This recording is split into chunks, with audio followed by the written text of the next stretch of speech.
is right. WBCFM and HD Boston. Boston's home for sports. 98.5. The Sports Hub Beasley Media Group station. Sports Hub headlines. The Major League Baseball All-Star break is still not over. For the Red Sox, that means one more game until All-Star Game MVP, one more day rather, until Jarren Duran and the team get back to work. They open up a 3-game weekend series in L.A. against the Dodgers tomorrow night. Celtics are 2-1 in Summer League play after holding off Charlotte in Las Vegas yesterday, 89-84. Second-round draft pick Anton Watson scored 15 points. First-round pick Baylor Shireman added 12. The Green play Dallas tomorrow. The U.S. men's basketball team ripped off a 30-5 run and blew out Serbia yesterday in Abu Dhabi, 105-79. Steph Curry, 24 points for the U.S. Jason Tatum and Drew Holiday both started. Holiday had 8 points and Tatum 4. Derek White, 9 minutes off the bench in his U.S. debut. The team will play South Sudan on Saturday in London. The Open Championship is underway at Royal Troon. American Justin Thomas has a 2-shot lead at 4 under par. Tiger Woods won't tee off until 9:37 a.m. Eastern Time. Betting favorite Scotty Scheffler goes at 10:10. And the New England Revolution managed a grand total of 1 shot on goal. They got blown out by Philadelphia last night, 5-1. Sports Hub headlines are brought to you by Valvoline Instant Oil Change. Enjoy quick and convenient vehicle maintenance this month. Visit NewEnglandOilChange.com for 15% off your drive-through oil change at Valvoline Instant Oil Change. Now open in Weymouth, Canton, Bedford, and Natick. I'm John Wallach at Boston's Home for Sports, 98.5 The Sports Hub. Your next update at 6:30. If you've got the app, you've got Toucher and Hardy to wake you up no matter where you are. Or who may or may not have been to jail. Get the app. The 98.5 The Sports Hub app. Fred, hello. Hello. Hello. Mm-hmm. Hello. Hello. Hello. He's naked. He has a sword. Open him up with a football. 98.5.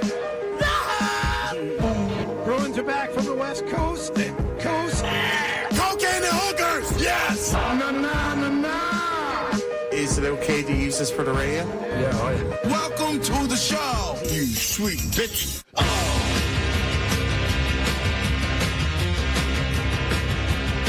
Hi, thank you for having me. And with all due respect, you're something of a cheese whiz. Tomatoes. Let's talk about cheese. Hello, miss.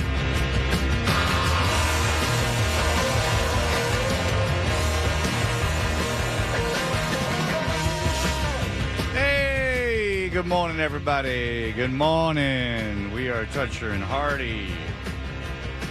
We're in the Town Fair Tire Studios. You can always call us at 617-779-0985. You can watch us on the YouTube.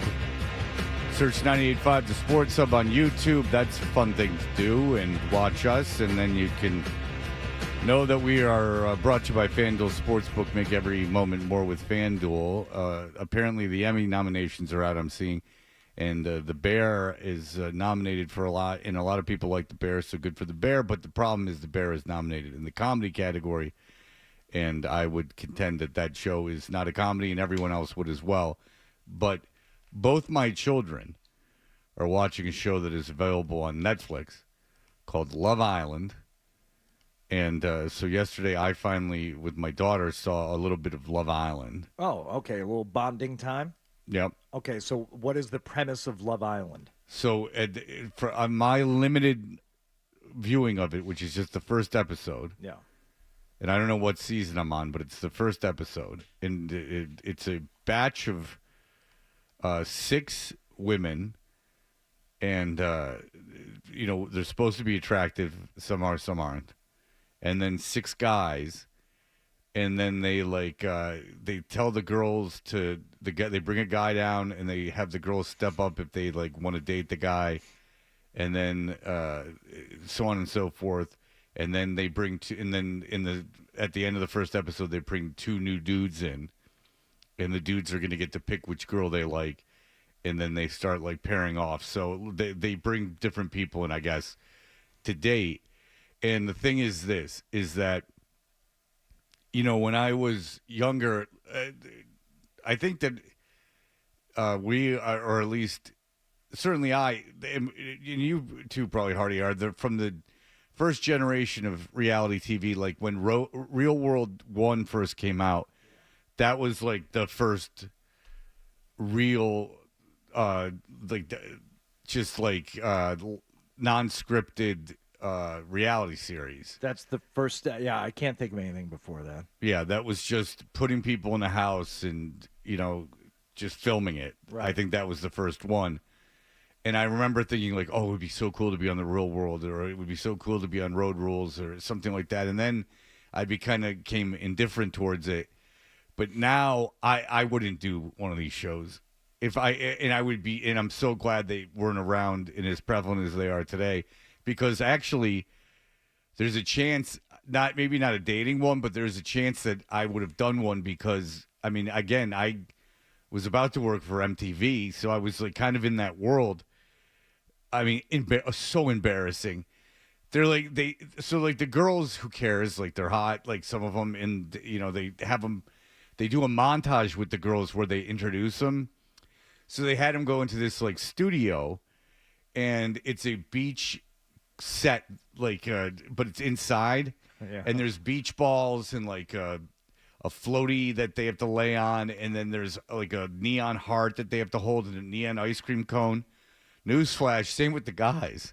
So the guys have to like pose with these neon ice cream cones, and of course, like most of them like fake lick it, which I'm sure they've been told to do. And then they take the heart and they have to like bop their head to the side of it and smile. And then they, it's just, and like they hit playfully hit a beach ball away with their hand. Yeah, yeah. And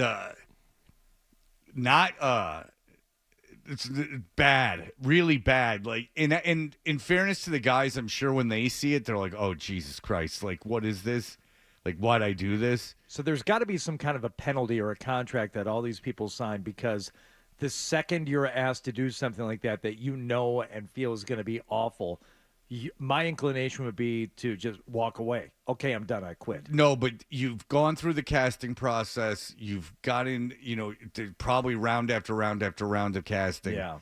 You desperately want to be famous. That's the key. You've finally gotten signed. You're going to do whatever the hell they want you to do. That's the key. That's how they know. That's how they keep you, Hardy, because everyone on that show thinks that they're going to get their own reality show, or they're going to make it big after embarrassing themselves a little bit on this show. No, and I bet you they're so over the moon, like that they're being paid attention to, and that there's like that they're. Because these people are all, as I was very much so, even more than today, a narcissist at that age, like my mid-20s. But the idea of what these women find attractive too is very funny. Like my daughter and I were both sitting there like, huh? I go, okay. Like there's a very, it's not the same kind of attractive as, it's not like the Rob Lowe type anymore. What is the type? What's the best comp you can give me? Like Patrick Mahomes. Oh, a lot of broccoli tops. A lot of broccoli tops, Yeah. a lot of like bad tattoos, like a lot of bad tattoos. Like one guy had a huge tiger tattooed to like the front of him. Well, one that's okay. That's cool. Full color? No. He's a black guy, but like a light skinned black guy, so you can really see it. But like one white guy had his head shaved all around, and then a big like mop of white hair, like kind of. He looked like really dumb. I don't really know how else to put it. It's pretty much how I just described it. And just it's you. And I'll give you an example why they did it. So I was one time at a flight that was basically canceled, and I was at an airport bar for like 4 hours with a guy.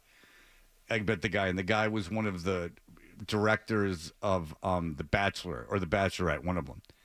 And I was talking to him, we were drinking, so like finally I was like, and it's how do you guys manipulate it so the people really seem like they are in love with each other? And he's like, oh no, we don't manipulate it through editing. He's like, we manipulate it through what we do with them. And I'm like, oh, how? He goes like, oh, they really think they're in love. And I'm like, what do you mean? He goes, we put them in these like extraordinary experiences. Like, you know, we'll put them like in the most beautiful location in the world and like put them on a helicopter and like wine them and dine them and like they're like so like they feel like they're royalty. And this is what he told me. He goes, and it was really, it will stick with me. I mean, how many airport bar conversations do you remember? And the guy's like, and you know, they're associating this experience they're having, this like incredible experience they're having with the person they're with. And it's like this psychological thing that you're like, I'm sharing these once in a lifetime experiences with this person.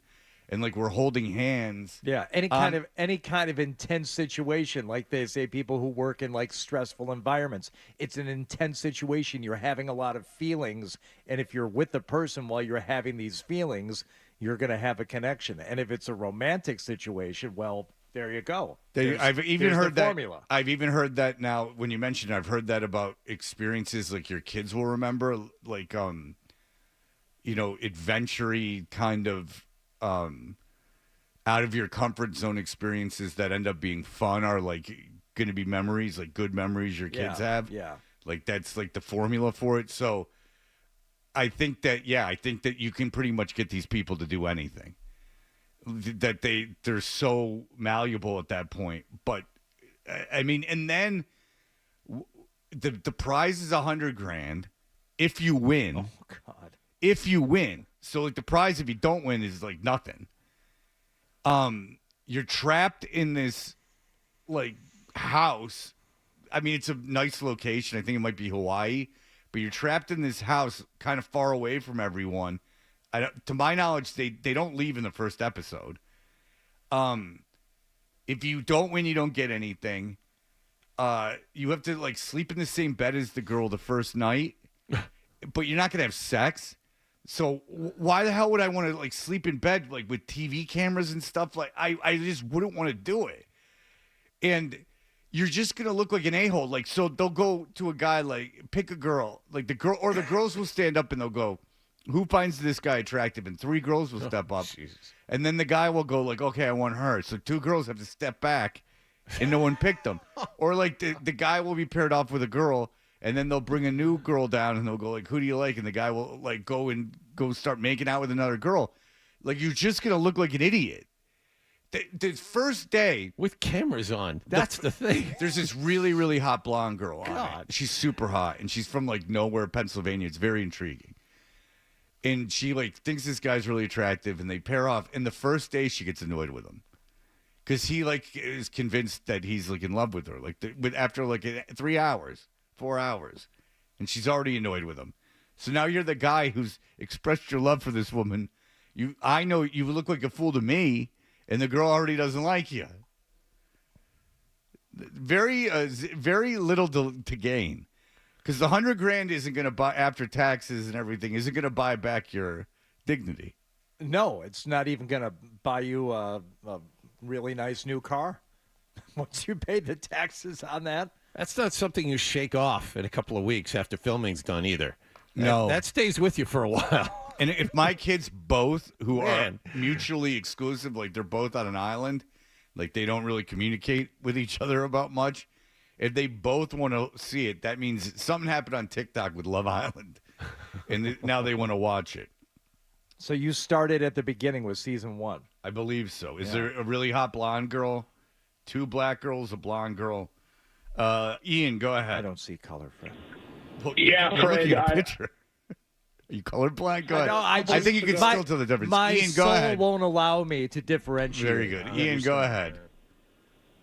Yeah, a couple weeks ago for the 4th, I went away with some friends, and one of my buddies, his girlfriend, just is all about this program. So we went out. We came back one afternoon, and he's cuddled up on the couch with his girlfriend watching the show, and, well, 10 minutes later, one segment, and next thing I know, I'm invested in this, and I just can't believe that this is something that is naturally on television now. We're sending people off to Fiji to hang out and be posted, and you know they're getting all this social media love, and now here I am 2 weeks after the fact. I'm sitting down every night except for Wednesdays watching to find out what's happening with Kayla and everybody else on Love Island, and it just kind of baffles me that I got hooked in and bought into the program. Yeah, it's I can see myself watching it. I'll tell you that. I'm watching season 3. I just Googled the cast. So the season 3, if you look at the 5 girls, the blonde and the pink is by far the hottest. All the guys like talk about it too. And then there's 2 other women. There's one woman I might not even want to have sex with, but 4 of them, I mean, I would gladly in a second have sex with. But one of them is very attractive. 2 of them are good looking. She's the blonde. Yeah. She might not be. She might be a little too.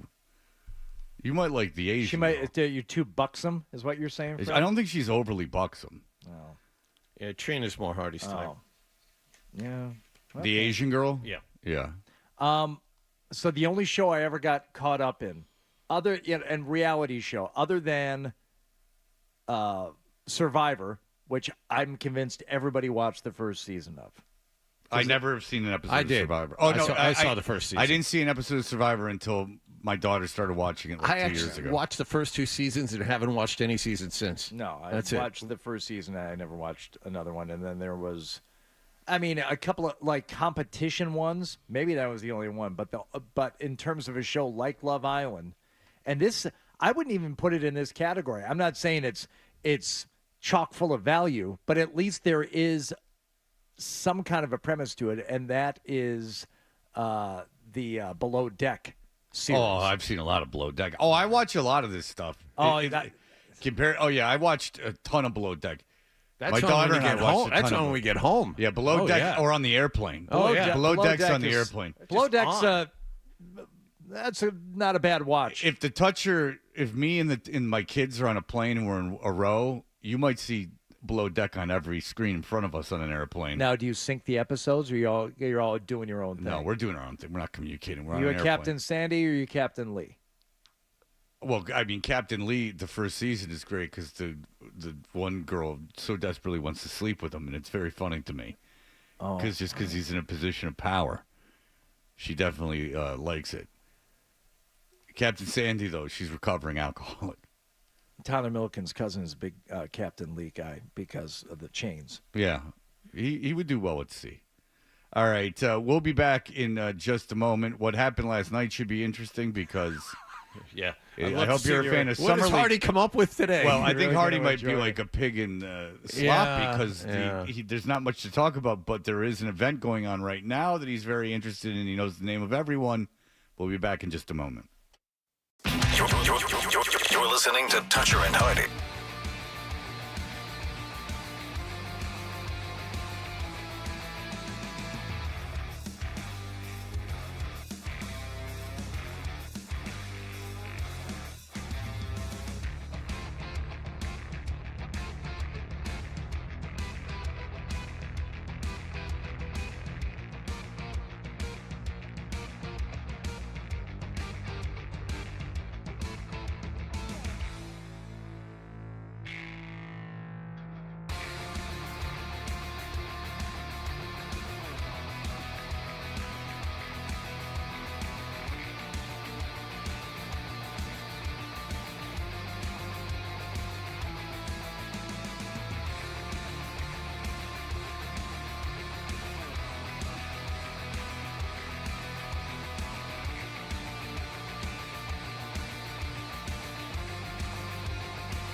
catch a game last night.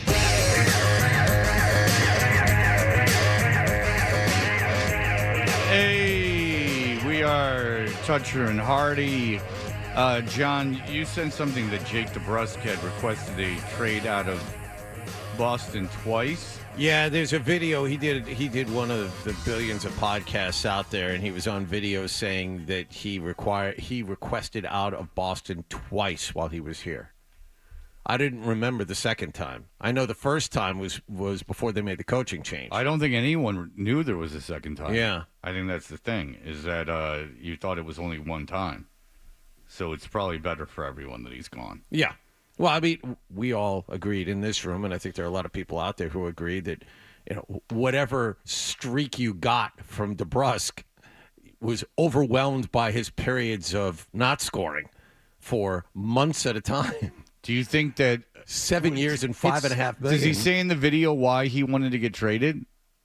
The first time, yes. Second time, he was like, it's just probably better. He didn't specify when the second time was.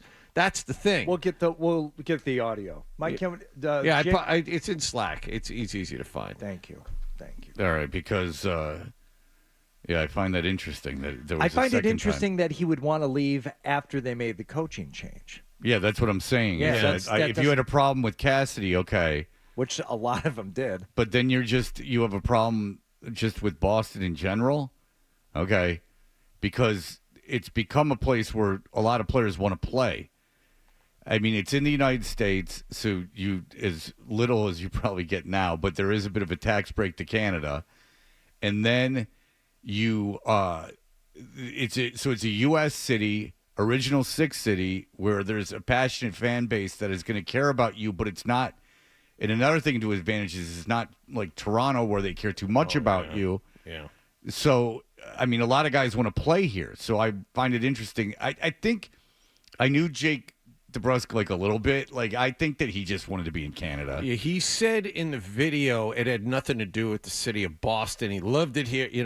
I don't know if that's PR or not, probably. He loved it here. It had everything to do with his situation with the team. Yeah, he grew up in Edmonton. I think that he wants to be in Canada. I think that's part of the reason he signed with Vancouver. I just think that he wants to be there. I agree. I think he might have told me that too, that he liked Canada, that he missed Canada or something like that. Because he went there in the offseason. He had a place on a lake, and remember someone stole it from him? Cheated him out of his house, yes. Yeah, someone stole his house from him. A real estate scam. That's true. So he said that on the air with us. Yeah. So, he spent the offseason in Edmonton. I think he just wanted to be in Canada. All right, Hardy, good luck with this. Oh, well, we're going to start with some basketball. Team USA and Serbia, another tune-up as the Team USA going for their fifth straight win, I think. They were trying to go 3-0 in their 5-game exhibition schedule. Yes. That's it, 5-game exhibition. They were playing Serbia, and it sounded like... It's Tatum this time.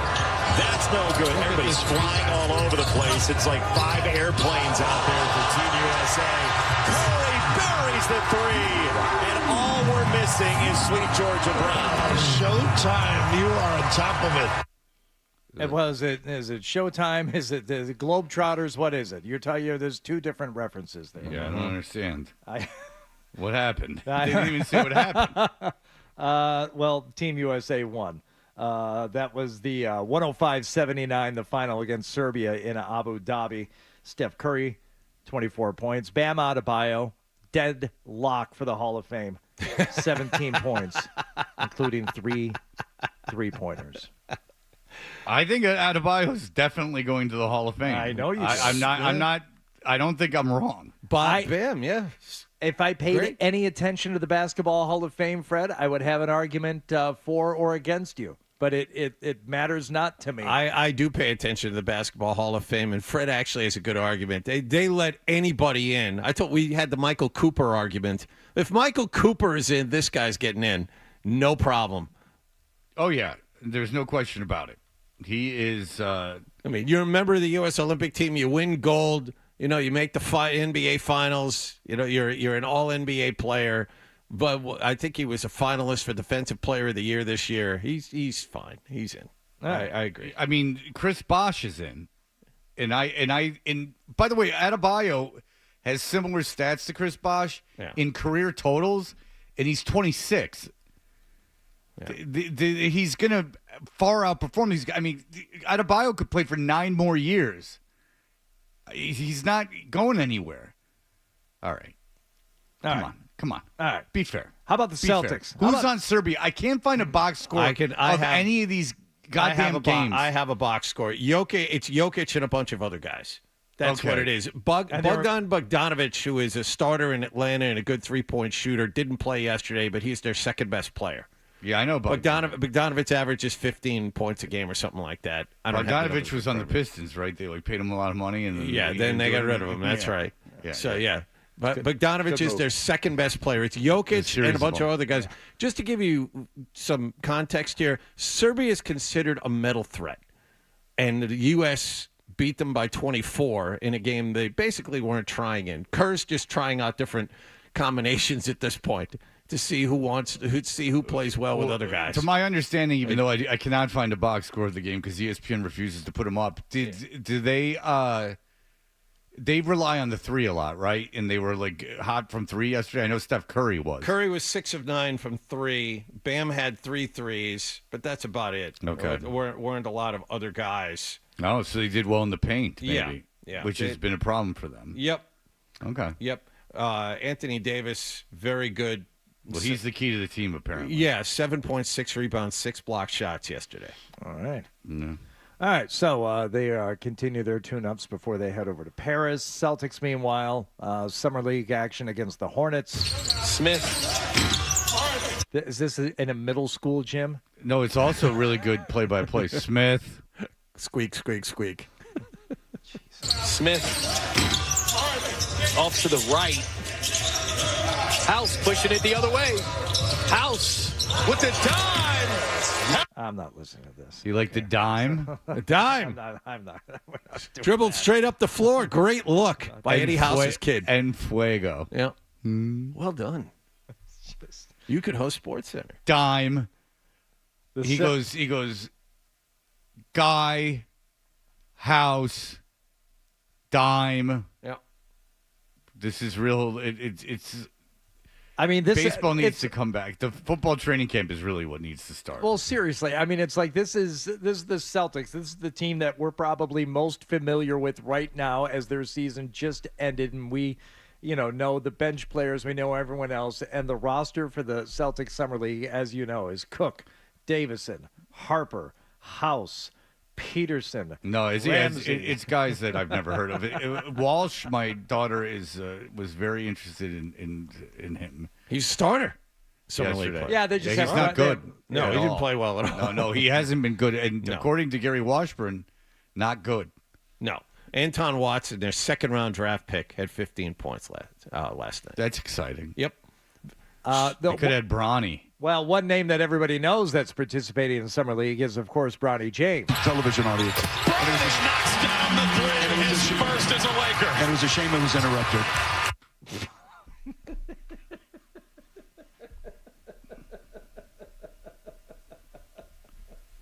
See, like guys. LeBron's friend is behind him with a steel pipe. What'd you say? And now Bronny is starting to get made fun of in the urban community. Uh-oh. I've been noticing. Oh no, is that right? And that's hard to come back from. Oh no. Once the urban community turns their back on you, it's a little difficult to come back. I've been seeing that a lot now, and that would.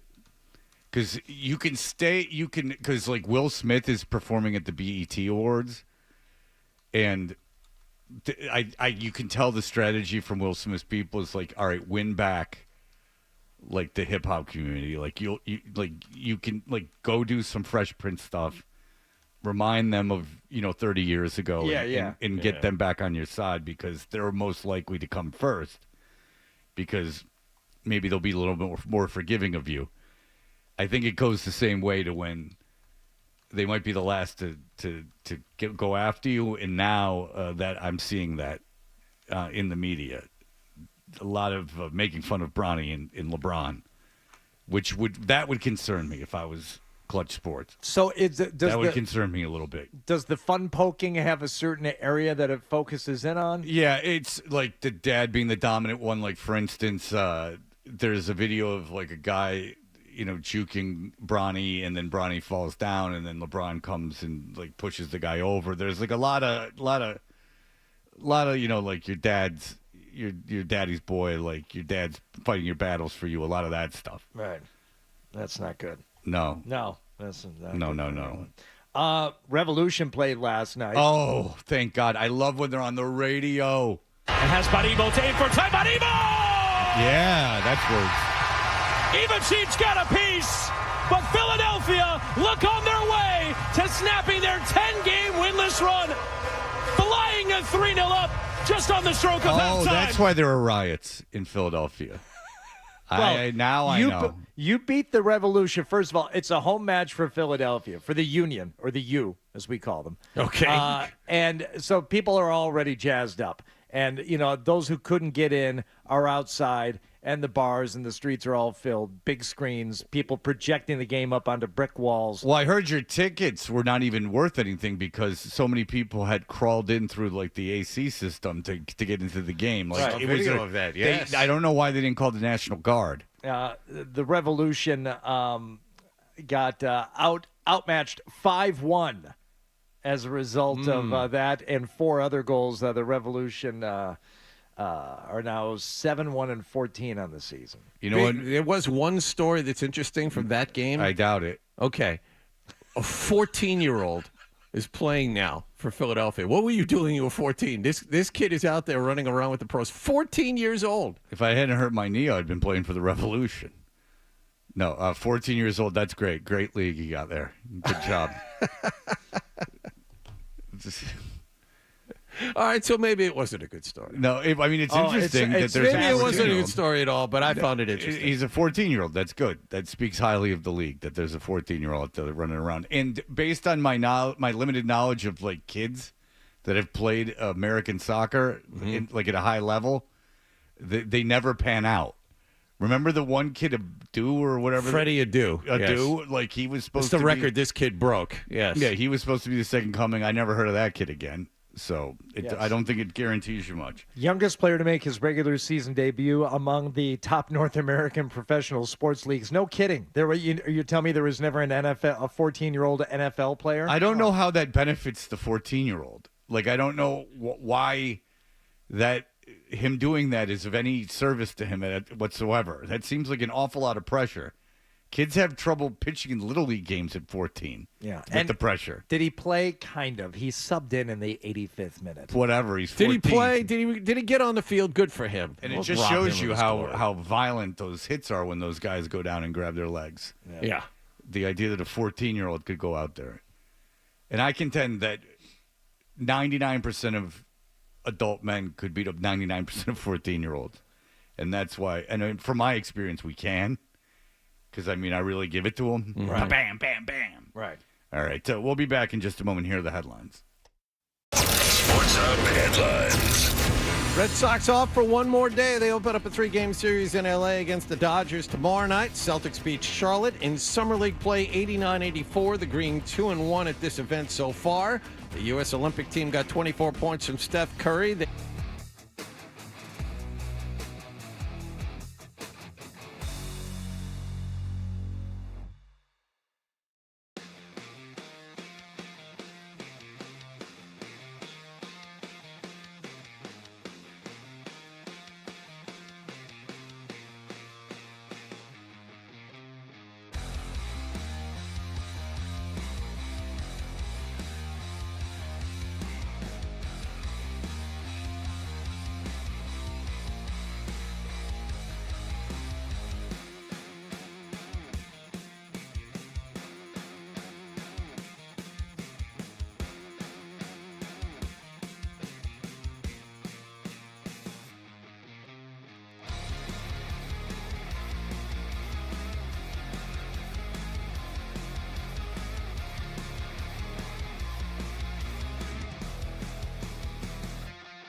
glass. Just lipped out. That had to have been a par putt there.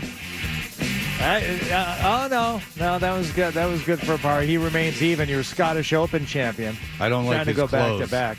He's got dumb clothes on. Him and his old man. Don't light a match near those two after they won the Scottish Open, and he is Scottish. Oh, boy, did they do some drinking. That's probably why he's not playing well today. He's not an athlete. Well, he's even par. He's only 2 strokes off the lead. What do you want from the kid? I want him to dominate. It's early. That's what I demand from children. All right, we are Toucher and Hardy. I think I said we were brought to you by FanDuel Sportsbook. All right, Hardy, what else? What do you got? You go. It's your turn. What I got is a fever for Caitlin Clark. Caitlin decided not to shoot. Mitchell will hits the three. Oh, my word. Tied again. There's so little going on right now What? that on my way in, they had a woman on ESPN analyzing a trade of 2 nobodies in the WNBA. They and it's so embarrassing when they're like, she's like, in the New Jersey or Connecticut or wherever, like Connecticut, like the Connecticut team, like the Connecticut team. Ugh. This is a game changer for the Wabash Cannonballs. Yeah, they can really make a run at the She's division. like, now. Connecticut talks the most trash in all the WNBA. That's what she said. And I'm like, oh, do they? That's interesting. Do they find someone that talks a lot of trash? The Connecticut side, they talk the most trash in all the NBA. Oh, or WNBA. Oh, are they real trash talkers? Did they get the best trash talker? Great analysis. It's just, we want me to turn the channel quicker than analyzing a WNBA trade. Mm-hmm. That'd be like analyzing an MLS trade or analyzing archery. Stop insisting that it's going on. I understand Caitlin Clark's a big star. And she set a record last night, Fred. Assists in a game with 19. Unfortunately, the Fever still lost to a on really the road. bad team too. So that's right, John. You get in there with your analysis. Yeah. Well, the Dallas Hot Wings, they put on a show for the home crowd. So everyone got it it half off a Taco Bell enchilada, which they don't make, which is that's the scams on them. Everyone, you'll get half off a Slurpee if your Dallas team wins tonight. I think they could afford to do like a Mexamelt giveaway. I enjoy a Mexamelt still, and they brought those back. You have to remember you're paying for the staff, too, to make them. Yeah. It's not just cost of ingredients. Oh, you have to pay someone to make them. Yeah. I haven't had Taco Bell maybe in a year, which might be the longest I've ever gone without Taco Bell, nor do I want it. Isn't it interesting What do you that mean you don't want it? Well, I told you I don't want Arby's anymore. Because Oh. my parents live on a street with everything, every garbage fast food place, and by garbage I don't mean necessarily bad. I just mean It's not Capitol Grill, right? Followed by Ruth's Chris. Right. Yeah, I understand. And the restaurants are like Chili's, which I like and worked at, but these are the restaurants. And so I went to an Arby's, and the woman that handed me my food, this was 2 or 3 years ago. Had lesions all over her. Yeah. Yes. And was missing teeth, which is everyone there, which is fine. Open sores. But open sores. She was disgusting. God. And it's the first time that's ever happened to me where someone handed me food and I'm like, I'm not going to eat the food. Even you touching the bag is of concern to me. You have an active case of some disease all over you. And I'm not joking. Or sepsis in track marks. Something was going on where she looked like she was going to lose a limb. And I'm not exaggerating. But I don't want you touching my food. And I don't know how you go into work and they're like, oh, yeah, stay. And I understand the motivation in an East Tennessee Arby's. It's not the greatest, that you probably just want the day to end. Your biggest motivation is time to stop, to just move as fast as possible. But there had to be a point where you went, all right, look, at least wear long sleeves. I can't have you. You have open sores all over your arms. It seems like something that the health department might take issue with. Well, I hear they have a very active health department. I was just going to say, how many people work for that health department in that area? The same amount of people that work for INS if you were in that area now. Oberg just found a pop bunker next to Looks like the 16th there at Royal Troon. My father, no, he's not that far. My father is very concerned with the, the borders. He's very concerned with the borders. Immigration borders. I say, well, look at who's building every house in Tellico. It's like all of a sudden when they started doing a lot of development, in my father, who's on like the board of Tellico Village, they, have a budget of millions and millions of dollars. Like he's the big marketing bigwig. He does it ad hoc. I had a similar conversation with one of my wife's, call it a relative, once about the situation there in Nebraska. I said, who do you think is working all these agriculture jobs and the meat packing jobs? It's not, you and your kids. But you're so over the moon with how the housing prices are going up in Tellico, and I'm like, how do you think they're building the houses? Right.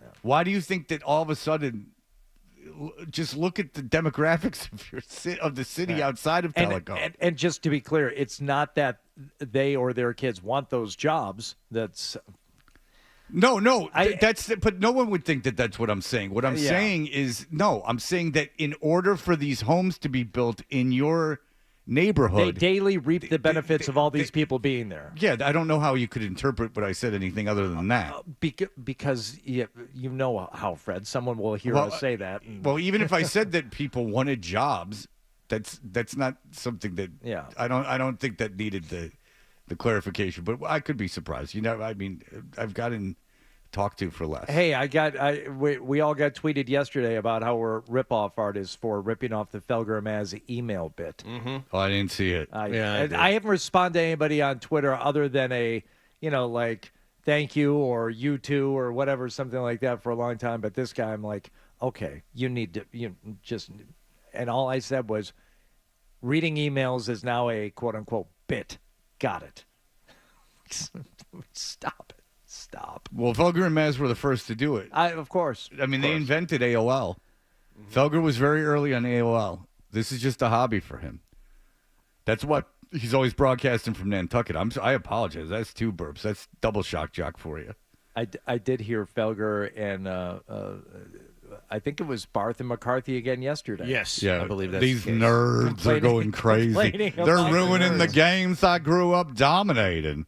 That's right. These nerds are all over the place being nerds. So what was going on? You heard them yesterday? I heard them yesterday. I was waiting for them to complain about the nerds, but it didn't. These nerds have gone crazy. It's too much. Breslow's a real nerd. Or whatevs. But it's funny every time that I see footage in the morning of where Felger had done the show for the day before. Mm-hmm. He's always outside. And I don't know how there's not birds. He must kill them all. He must lay down Agent Orange. Well, if he's not in Nantucket, all the birds have Lyme disease, and they're probably dead. Yeah, you get great joy out of the Lyme disease rates in Nantucket. I appreciate that. I just find it fascinating, this idyllic paradise where half of the year-round adult population will test positive for Lyme. If you could get them to line up and test, that's what the health people say down there. It's just rotten with Lyme disease, the whole island. Huh? Too many dang deer hiding in the bluffs. Can't kill them off. Yep. Yeah, my son was like, I wish I could sleep at your house all the time. This was yesterday. This is for real. Because he drove. Yesterday he drove. Hey. He actually drove on the road. I let him drive. I was going to let him whenever, but was going to let him drive. He drove with me in the car. How'd he do? He did well. I mean, he was properly amount of nervous. Yeah. So I was appreciated that he took it seriously. Mm-hmm. He did well. But he was like, he was kind of feeling a little misty because he was very proud of himself for driving, and he should have been. But he was like, Dad, it's like, I love sleeping at your house. I'm like, oh, cool, that's thank you. He's like, yeah. He's like, I wish I could sleep there all the time. I go, oh, yeah, thanks. He goes, yeah, and he was being serious. He's like, except the birds. He's like, dang birds. He goes, Mom's house is just, there's no birds. Yeah. Like, there's no birds. That's right. Yep. I live 0.3 miles from your mother, but I live in a bird habitat, and I think because they know I know John. Yes. That's what he goes, that Wallach has got birds going crazy. They're looking to hump him. I don't want to steal Wallach's thunder, from the headlines coming up here in another 6-7 minutes. But the Open Championship is being contested right now at Royal Troon, which is... you know what they used to call Princess Di, Royal... Well, you'll enjoy this, That's Fred. crass. Your leader in the clubhouse What'd I right say? now It's is your mind saying it. Alex Noren, who shot a 69 in his opening round there at Royal Troon. 2 under par. It's par 71. Nikolai Højgaard and a bunch of others, including Justin Russians. Rose and Russell Henley, are currently tied for that lead, but only one player in the clubhouse at 2 under right now, and that is Alex Noren. I got to imagine the ratings are going to be pretty high if this is the leaderboard. I mean, if Adam Scott stays, are you being facetious? No. I mean, Noren and Højgaard are big stars. Højgaard. Well, how do you pronounce that? Højgaard. It's like Hildegard, but with Ho. Højgaard. I could see how you wouldn't know that. Højgaard? No, it's Højgaard, and I could see how you guys wouldn't get that because it's foreign. Okay. It's Hodggaard. No, Adam Scott, Justin Rose. Yeah, big stars. Big stars. It's very early. Justin Thomas just 1 stroke off the lead right now. American Tony Finau. If you watched Full Swing on Netflix, he got a lot of new fans. Who didn't? Yeah. Who didn't watch Full Screen on Netflix? Full Swing Full on Netflix. Swing. You don't even know the name of the show, you A lot of guys are dumb missing putts. idiot. All right. Yeah. Well, listen, it's going to be hard to do the show for the next 3 hours because I'm going to be locked in on this. Rory 2 strokes off the lead, so suck it dry. John Rahm also 2 strokes off the lead. Is that an invitation? I'll tell you this, is that I will say this. If McIlroy is in contention at the end, I think that they will actually get a lot of viewers because I think even the average golf fan would like to see McIlroy redeem himself from the U.S. Open. Or what if he screws up again? Well, I don't know what the ratings are generally for the Open Championship, but they have to be lower than virtually every other one because it's on like in the middle of the night. Middle of the night and first thing on the weekend mornings. And, most normal people, I'm well aware, do not sleep in or call sleeping in 6 a.m. on the weekends, which is what I do. So I would, I'm going to be up and watching Saturday and Sunday. And, Fred, this is exciting.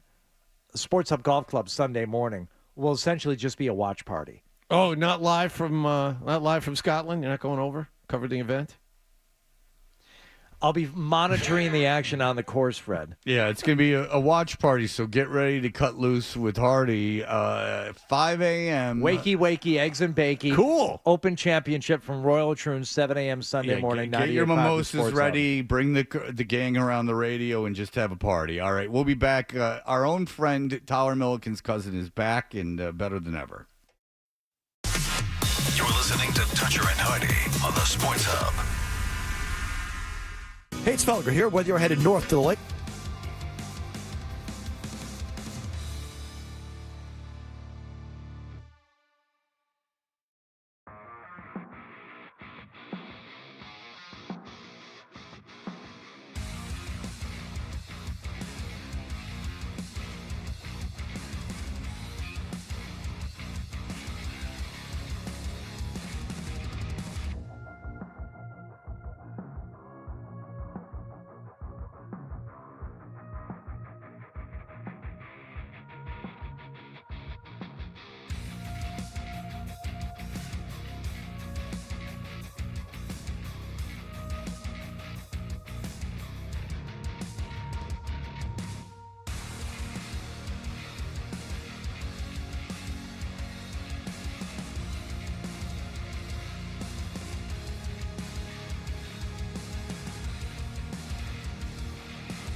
WBZ-FM and HD Boston 98.5. The Sports Hub, the Beasley Media Group station. Sports Hub headlines. Red Sox are off again tonight as Major League Baseball returns from the All-Star break. Nick Pivetta is expected to start tomorrow evening in L.A. against the Dodgers. In basketball news, the Celtics beat Charlotte yesterday in Las Vegas 89-84 to move to 2-1 in Summer League play. Second-round pick Anton Watson, scored 15 points. The Green will play Dallas in their final non-playoff game at this event tomorrow. The U.S. men's basketball team is now 3-0 on a 5-game exhibition schedule. This time. That's no good. Everybody's flying all over the place. It's like 5 airplanes out there for Team USA. Curry buries the 3. And all we're missing is sweet Georgia Brown. Showtime. You are on top of it. That's FS1. Steph Curry made 6 threes on his way to a 105-79 U.S. win over Serbia in Abu Dhabi. Jason Tatum had 4 points. Drew Holiday had 8 in starting roles. Derek White played a little over 9 minutes off the bench in his debut for the team. The U.S. will now fly to London. They'll play South Sudan on Saturday. Round 1 of the Open Championship is underway at Royal Troon in Scotland. Justin Rose and American Chris Kirk are 2 of 5 men atop the leaderboard at 2 under par. And the New England Revolution managed a total of 1 shot on goal. They got blown out by Philadelphia last night, 5-1. Union forward Ty Baribo had a hat trick for the winners. Sports Hub headlines are brought to you by Eastern Diabetic Care. Are you using a Freestyle or Dexcom continuous glucose monitor to manage your diabetes? Eastern Diabetic Care of New England provides awesome customer support with on-time home delivery of all your supplies. Visit easterndiabetic.com. That's easterndiabetic.com. I'm John Wallach at Boston's Home for Sports, 98.5 The Sports Hub. Your next update at 7:30. You want to talk sports? We want to talk sports. Squeeze the chicken and open the mouth. It's like we were meant for each other. This is why you need us. 98.5 The Sports Hub. Now, more Tuncher and Hardy on the Sports Hub.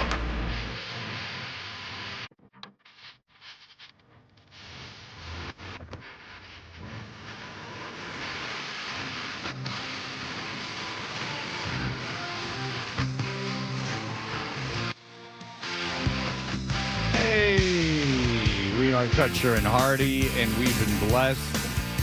But I guess it's, if you do enough good in the world, you're going to be repaid. And that's a good segue into telling you that we're brought to you by FanDuel Sportsbook. Make every moment more with FanDuel, and you can watch this on YouTube. Kendra is going to be, she's back from her big trip to wherever the hell she was. That's to the Eastern Bloc. The Balkans? Where was she? I don't know. Somewhere where the communism reigns. She's obviously a double agent. I'd keep an eye on her if I was... Sarajevo? Yeah. Chernobyl, I believe she went Chernobyl. to. That she goes to these places. She goes to Auschwitz, Chernobyl. She goes to where great tragedies have happened and plays tourist. Like, that's where she vacations. But she'll be on at 9. Andrew Callahan will join us at 8:20. But one great gift, and I guess it's from my good deeds, is, when I did my broadcast from Hofstra University like a month ago, which I didn't have to do, but I did. Didn't get paid a dime. Paid out of my own pocket, as a matter of fact, to fly there. Cool. When I was there was a group of young would-be broadcasters around me, and they were, lovingly watching me do the show and soaking it all in and basking in my genius. And they said, what could we do? And I said, come to Boston. I will let you intern. Now, this isn't one of them, but I got to figure it's because of this good deeds of mine. But we have Tyler Milliken's cousin. We do. Who has already favored us with several songs, mostly about the Celtics. See the people hanging in the bar in the evening on a Thursday night. A little light is shining off the parquet, lets me know everything's alright. Banner 18 makes me feel fine, blowing through the rafters of my mind. He's gone out and gotten street audio for us, and it was really... All right for you. Is this all right for you for the radio? Yes, sir. All right, what do you want to say, man? Tyler Milliken's cousin's the man. Raps are A1. Tyler Milliken, go Balls. Hey, thanks, man. Have a great day, all right? He's got a very controversial chain that people, because everyone's lost their mind, thinks is totally appropriate, and I'm the one with the problem. And he, to the point where, what did you think of that, Tyler Milliken's cousin, when you read those comments? Yeah, someone pokes you in the belly, huh? He's always got dough back there. And the thing with Tyler Milliken's cousin is he's always got ideas. Now this one I don't know anything about.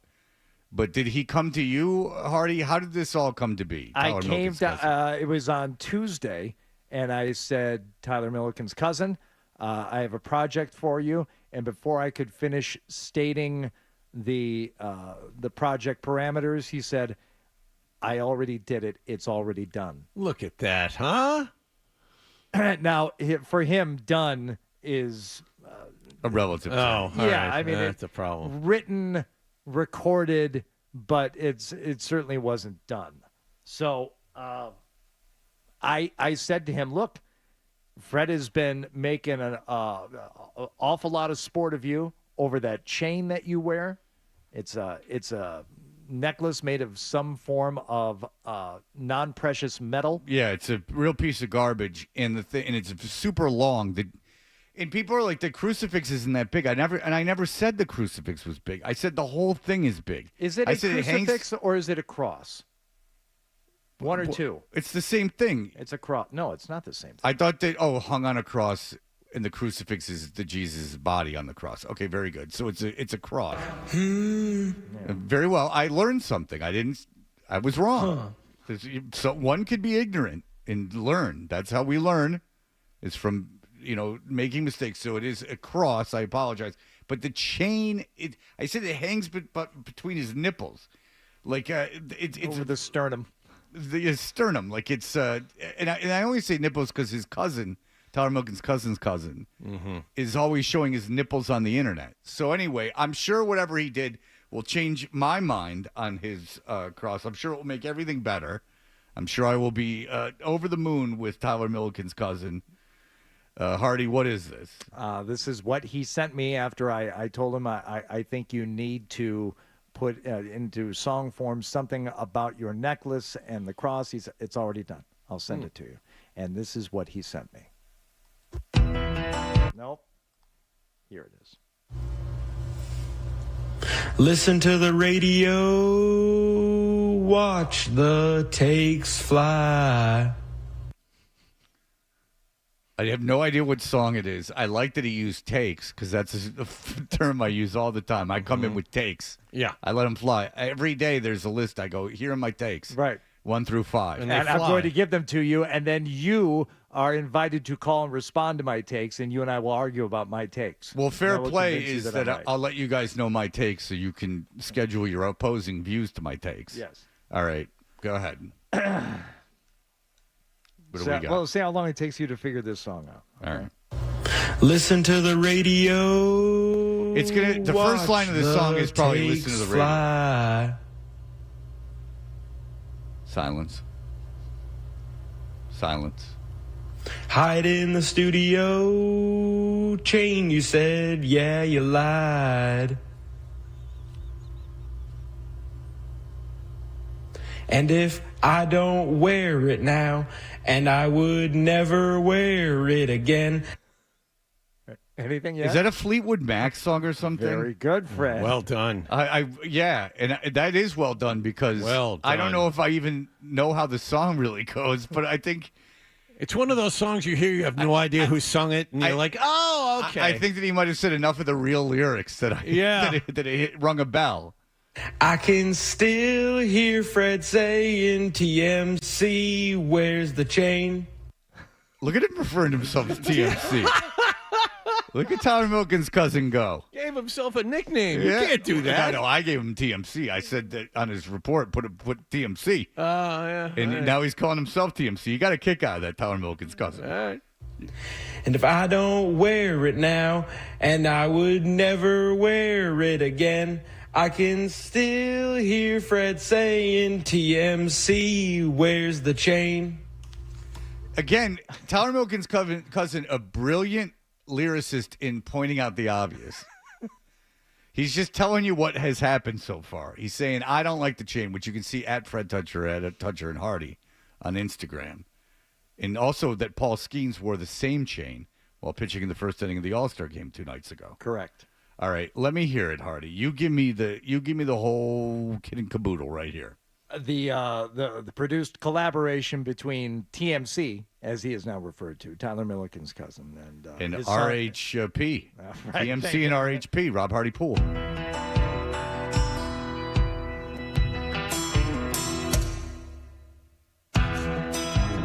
Listen to the radio, watch the takes fly. Tyler Milken's cousin's got a big old stainless steel crucifix and chain that goes in between his nipples. Hide in the studio, chain you said, yeah, you lied. He wears it every day outside of his shirt. It's atrocious. And if I don't wear it now, and I would never wear it again, I can still hear Fred saying, TMC, where's the chain? It's atrocious. And if I don't wear it now, and I would never wear it again, I can still hear Fred saying, TMC, where's the chain?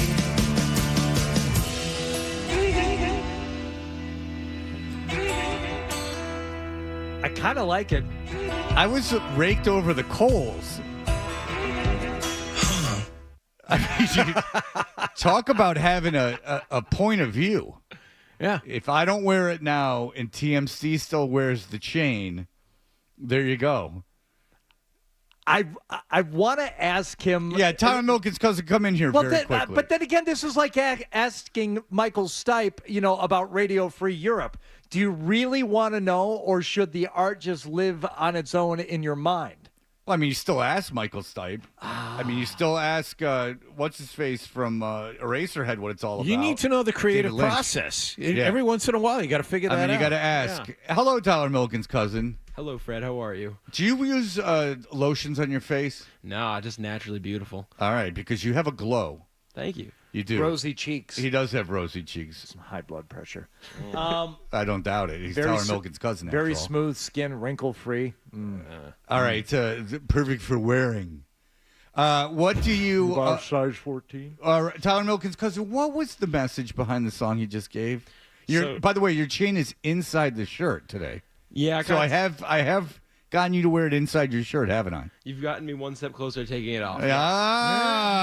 Are you happy that on the Instagram account people are on Tyler Milken's cousin's side? What's really funny is that it seems like you didn't get the reaction you wanted out of the post on Toucher and Hardy, so you posted on your own page and got the reaction you wanted from the people who follow you. So when you posted the picture of me and Paul Skens, the comments are much more agreeing with you than on the Toucher and Hardy Instagram page, which made me laugh. So okay, so wait. But I just was a collaborator on the Toucher and Hardy original No, I know, post. but I've seen you comment in the comments. Oh, I commented on the comments. Yeah, I didn't like what they were saying. I didn't know you commented. Yeah, I said this is ridiculous. ridiculous. Read it every other day and just see what's new. And every other day, Fred in there. every other hour. But I'll tell you this: is that I was in there. I was making it. I said you're all ridiculous. This is not appropriate. What you're supposed to wear. But go ahead, Tyler Milken's water cousin. under the bridge. Let me. If I may, Fred. Go ahead. We know about watching the takes fly. This line. Hide in the studio, chain you said, yeah, you lied. Hide it in the studio, chain you said, yeah, you lied? So the first line is because when I first came on to the first song, you said, all the interns just hide in that studio and don't do anything. Okay. So I did hide in the studio just because it worked. And then I did chain you said, yeah, you lied. There was no real say to say, like, it didn't fit in the song to say, like, oh, big chain you said. So I figured I'd just leave it as chain you said. Like, yeah, you lied about the size of it, but I couldn't say, like, big chain you said. Okay, yeah, so you lied. it's Fred lying about the size of the chain. Yeah, basically, yeah. Yeah. And if I don't wear it now, and I would never wear it again. Kind of just like, I don't know. It's like even if I were to take it off and never wear it in the studio again, you'd bring it up for the rest of my time working here. So there's something behind every line, Fred. Yeah, these aren't throwaways. Yeah, some things are just better left unsaid. You know, like you say the statement and you leave it. Like, look, I didn't finish the thought, but you figure it out. Good. I can still hear Fred saying, TMC, where's the chain? So basically what that one is, the minute I'm done working here, hopefully it's never, but if I do end up leaving here on August 18th at the end of my internship day, I'm still going to hear about this on the radio until the rest of the time because you're never going to let it go. Look at that. Look at that. It's a real-time delightful giggle from Tyler Milliken's cousin. All right. Hopefully we can isolate that. And I guess it's just a repeat. And I would never wear it again. Yeah, that's yeah. All right. Well, Tyler Milliken's cousin, excellent job. And I like that you put the chain inside your shirt. Yeah, I figured I have a happy medium for you. Have you had a conversation with your family about the chain? Has there been an intervention? No intervention. My parents mostly just ask, why I haven't tucked it away before and why I actually wear it. I was actually kind of agree with you on that one. Yeah, so yeah. You should kind of maybe listen to him a little bit. Yeah. Your parents know. Is Tyler Milliken guiding you through the process? Is that what's Not happening at all. here? No. Not at all. No, Okay. Tyler Milliken was at the All-Star game. He was doing his podcast. Oh, of course, yes. Tyler Right. Milliken's all in on the podcast, apparently. Big Jaron Duran fan. Big fan. Yeah. It's Tyler Milliken's cousin. Is he feeling himself a little bit because of his podcast prowess? I think he seems happy. I mean, it seems like he enjoyed his time down there. He got to see the All-Star game, got to go to the home run derby and all that. But it seemed like he had a good time, so I think he's happy with it. Does he got a girlfriend? I think he does. Yeah. Oh yeah, I've met her. Yeah, he does. Yeah. How long have they been together? Not sure. I met her for the first time last September. She's nice. So they've been together a long time. When is he going to put a ring on it? Hey, who knows? Maybe you can use, if you get a ring the size of this chain, who knows, Let's see. He's just trying to tie it all together. Martha is her name. She's lovely. They still name people Martha. Yeah, she's lovely. In 2024, how old a woman? She 80? She's around Tyler Milliken's cousin's age. So she's how old is Tyler Milliken's cousin's cousin? Like 24. 25. Tyler Milliken's cousin, your cousin's 24? Something like that, 24, 25, I think. He's only a couple years out of school. Jesus Christ. Man. Tyler Milliken's cousin, you came out in the genetic lottery, my friend. Yeah, exactly. You look about 20 years younger than him. I'm not even joking. It's funny because if I shave the beard, it looks like I'm 14, which is hilarious, so I could just not. Well, then why don't pass you for just anything. shave your beard? No. All right, Tyler Milliken's cousin. Very good. Get out of here. All right. Well done. Thank you. Leave the studio. Good job. You're getting everyone all excited. All right, Tyler Milliken's 25 years old. Jeez. That is a man who's not going to live to see 60. That's a horrific thing to say. Think of Martha. What if she's planning to have a long life with him? You got to consider. Well, her according to feelings. Fred, Martha's older, so. I mean, with the name, I didn't know they With a still name named like kid Martha, Martha. it's like Do you have a friend who has a daughter named Martha? Do you know anyone who has a daughter I've named met Martha? one woman whose name is Martha, and she's 15 years older than I am. All right, so there you go. Yeah. So, 82? Yeah. Okay. Yeah. All right, there you go. Social Security. Yeah. All right, so all right, so he's got him and his girlfriend Martha. I hope There's a Martha who works in the building. Yeah, but she's not 20. No. I mean, she's a lovely woman, but she's not 20 years old. I'm just saying that's not a name you hear often anymore. It'd be like if he's dating Hildegard or Blanche. You don't hear it all the time. All right, we'll be back in just a moment. It's atrocious. If I don't wear it.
are Toucher and Hardy, and it is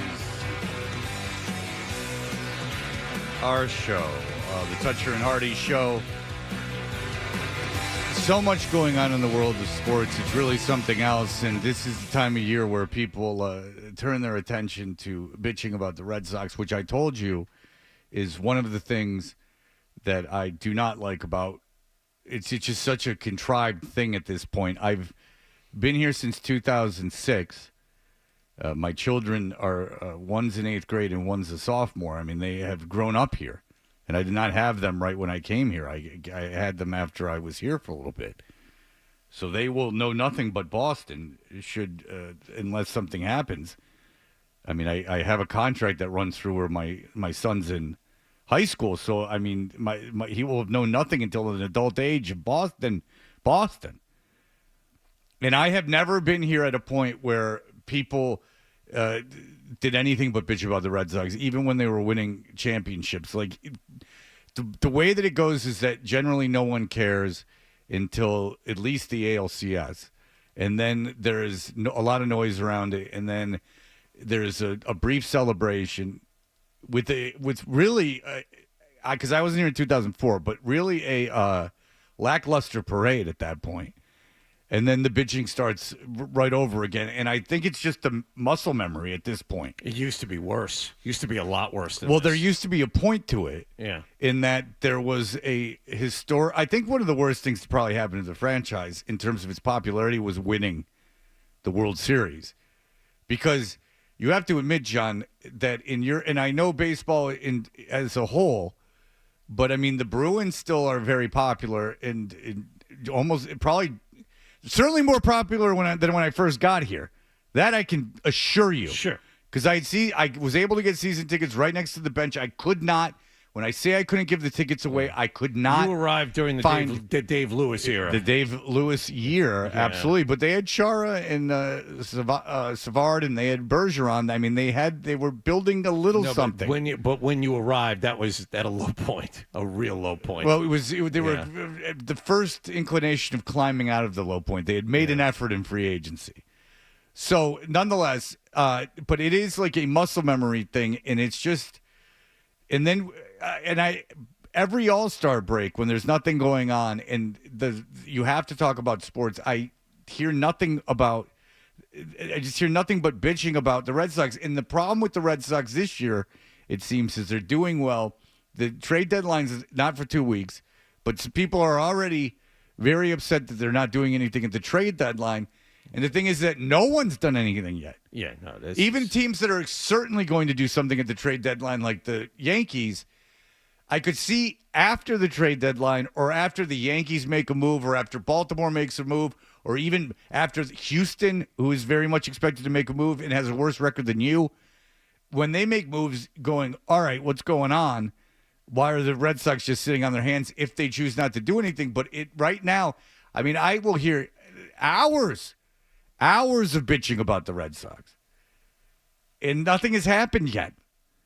Bitching about Craig Breslow, and nothing has happened yet. I would argue that the Red Sox are fine with that as long as they remain relevant in some way, shape, or form. This is kind of outside what we were talking about. From the team perspective, they just want people to care. At the end of last season, nobody cared. No, but now people care, and for them, that's a step in the right direction. But John, but that comes with success. And I don't think they care about people bitching about they're not doing anything at the trade deadline. I don't get the point. The point is, every time Sam Kennedy is interviewed, he said, we love the passion of the Red Sox fan. Now, a lot of that is just him. Well, what does this have to do nonsense with them not doing anything at the trade deadline? I think that the anticipation of it is something the Red Sox are happy about. Now, when they ultimately do nothing or do very little at the deadline, that'll change. All right, but what do you want them to do at the deadline? Right now, nothing. Right now, I think they should do something minor, maybe add a starter. All right. But they shouldn't empty out the farm system. But you're talking like that. But then you're talking like you're going to insult them if they don't do anything, which is what you want them to do. No. So they can literally do nothing that would please you, because if they make a big move, you don't agree with it. I stopped bitching. I mean, you're talking about people other than me. I'm not bitching about the Red Sox. I want you to clarify your comments. No, my comments are that the Red Sox, at least right now, are happy that people are interested. That was not the case a year ago. But that is because they've had success. So if anything, that would motivate them to make moves at the trade. I would hope so. But I mean, if what you're saying is true, they would want to ride it. The flip side, you would think so. But I've been steady about this all along. They are building the farm system. They're building cheap talent that they can lock up to long-term contracts. There's no redundancy in the farm system. Now there is. Yes, there is a lot of redundancy in the farm system. But I think the mandate is not to spend, regardless of the circumstances. So they're going. I think you invented that. They're going to add a back end starter, and maybe punch up, a minor lineup thing. But they're not going to get the big right-handed bat they need. They're not going to get. But you don't want them to get a big right-hand bat because you don't want. You just said you don't want them to make a move. Yes, I know that. So, but I'm not. Do you hear him complain, and on the other hand, say he doesn't want him to do it? I'm not complaining, Fred. I'm stating facts. I'm stating what I believe. I'm not bitching and moaning. No, I think he was complaining on behalf of that fan base that you started talking about at the very beginning. People who like to complain, and there will be people who complain. But there's an element when you look at the record for this team going back to the middle of May, and the fact that they're winning at a 2-1 margin right now. You could make the argument not a lot needs to be done. Whereas, a week or two before they hit the All-Star break, you're like, okay, this team's really got something. They better do something at the deadline to make a push. If you're the best team in baseball going back for the last 50 games, then maybe there's a strong case to be made that you don't do a lot. No. That's no. Because you have to think about the postseason. You got to think about going up against teams in the postseason. Something that would dramatically alter the lineup, which is why, John, I think you said a minor change in the lineup or a back end starter. No, but then on the other hand, he said a big right-handed bat or a left-handed starter. That if you really want to compete, you need to add those two things. So, I don't think this year they really want to. Do you want them to? Do I? Yes, I'd like to see. All right, now, you just said you didn't. I didn't at the beginning of the season. I would like to see them go out and get some help, but I don't think they're going to. Okay, so you said you didn't want them to do anything, but now you do want them to do something. I see your point. I'm kind of talking in circles now. Yes. All right, very good. See, this John illustrates my point about Red Sox fans. They know they're upset, but they can't quantify what it is. And when pressed, they'll change their opinion in 10 seconds. Cy, go ahead. Hey, Fred, I got to agree with John. I think the frustration is which part of John's argument? Cy, real quick, which part of John's argument was it when he didn't want them to do something, or he did want them to do something? So I do, and I think what the issue is that either we win the World Series or we're in last place. Ownership is checked out, and here's the thing: they want us to go to the park, right? You take your wife or your girlfriend to the park. You're paying almost a car payment to go see the Red Sox play, and then also they want us to pay $29.95 a month to check the team out on TV. I don't live in Cincinnati, so if you want me to invest in that, I want you to invest, and I want you to put a good product out. And they haven't done that in a consistent way in years. The ticket prices in Essen I can't speak of. And I know the team has not been good the last few years, but I mean they are now, and the trade deadline is 2 weeks away, and no one has done anything. So you're dealing on, and then John just illustrated my point completely. He's fed up with the whole thing. He doesn't want them to do anything, but on the other hand, he does want them to do something, but they won't. So that illustrates my point. That's exactly. correct. You are an old school Red Sox fan that's just going. Your default mood is annoyance and anger, which is me with you. Oof.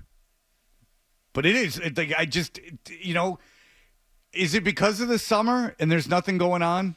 Is that like just when you were just a fan and not talking about the team? Is it just because it's summer and nothing else is going on? That you always feel like you got to bitch about the Red Sox? No, that's not the case. Okay, because when I put on the McCarthy fella on did the weekends, I bitch? No, let's go back to last year. No, I brought it up. Bitch it all last year? Only when I brought it up. Yes, I'm not talking to you about. No. I brought it up. I can't believe this. No. I brought it up. I'm not saying that. I'm not saying that you in particular, But when brought up, you get that muscle starts flexing again, and you got to start pitching. Well, I'm so upset with ownership for doing nothing during the offseason. I really was. I mean, there's times where I get mad at St. Louis or annoyed with St. Louis media because they don't criticize the team enough. But I mean, there is a time where it's just like enough. Like what is it now for me? 17 years of just consistent pitching. But in this case, the Red Sox are charging outrageous prices for parking, for tickets. You can get in. I got news for you. It's not very expensive to go to a Red Sox game right now. Now it isn't. That's true. But So parking, then don't park. During the off season, before we knew that prices would be deeply discounted, they were charging through the nose for tickets. They did absolutely nothing and tried to sell the fans on the fact that no, we're building a winner. By the way, you get a Red Sox game for $12, and then you can sit wherever you want. So let's be honest. I can't speak on Nesson. I don't know. The Nesson 360, by all accounts, has not been good. Yeah, because I have cable because I refuse. I'm almost Amish. Felger was bitching about that yesterday in the Nesson 360. Really? That's unlike him because he had the one thing that everyone liked where he bitched about the streaming services. So it's summer. You got to go to the great This was part States. of it. I cut the cord. This Nesson 360 thing.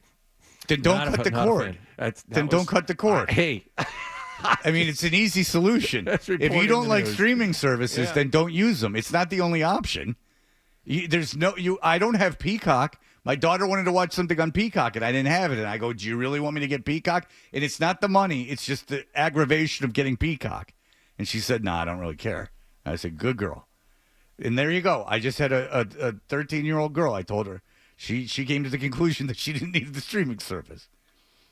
Did anyone just call Felger and just go get cable? I didn't listen that long to find out. Like, you can certainly afford it. Like, just get cable. Like, I have cable. It's like, what is it, John? $125 a month?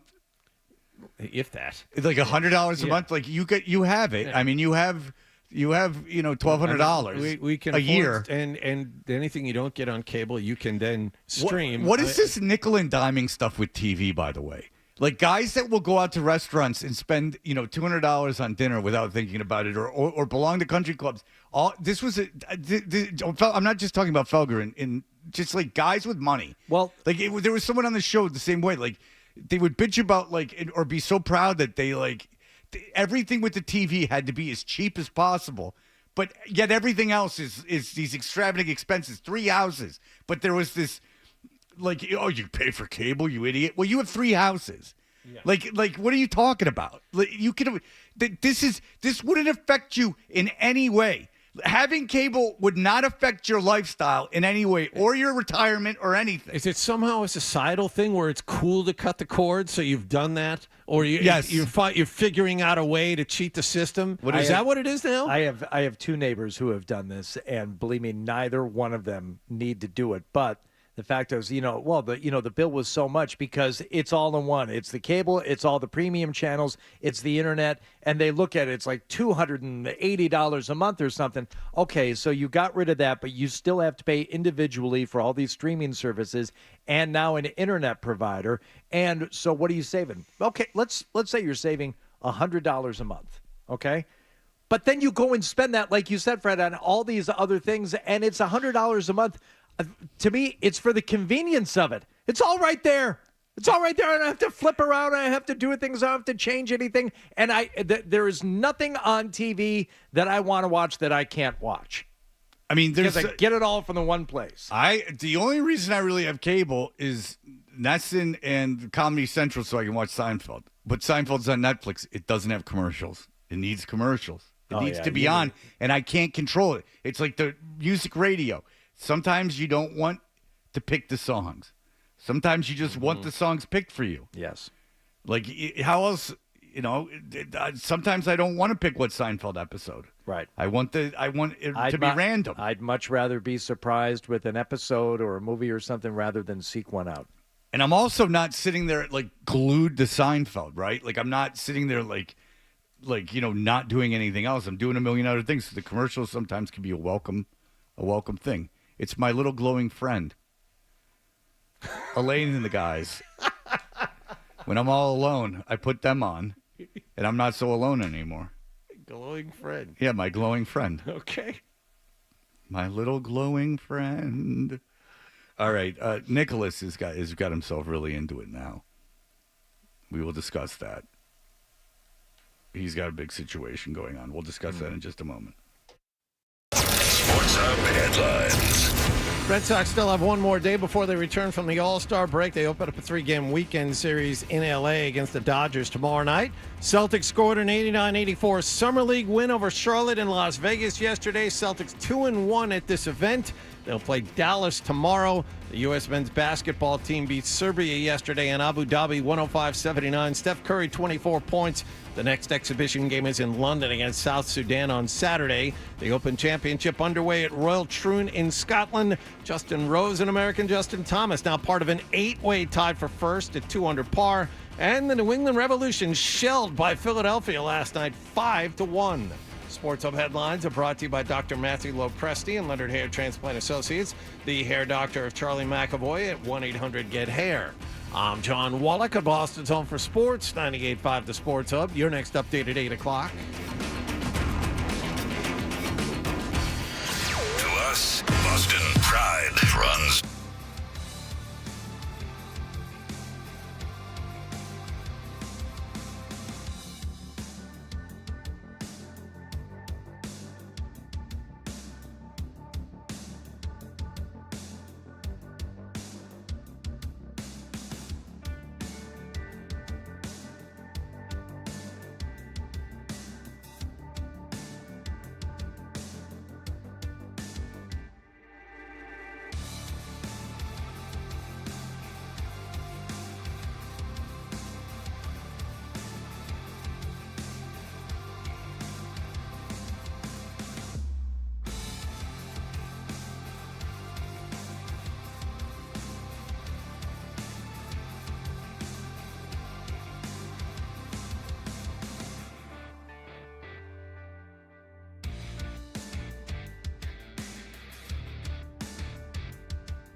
Sports Hub. Man of I'm guessing he's 28 years old. Very good. 27 years old. And this is, once again, the age of technological indulgence where anybody can record, anybody can make their music available to the masses.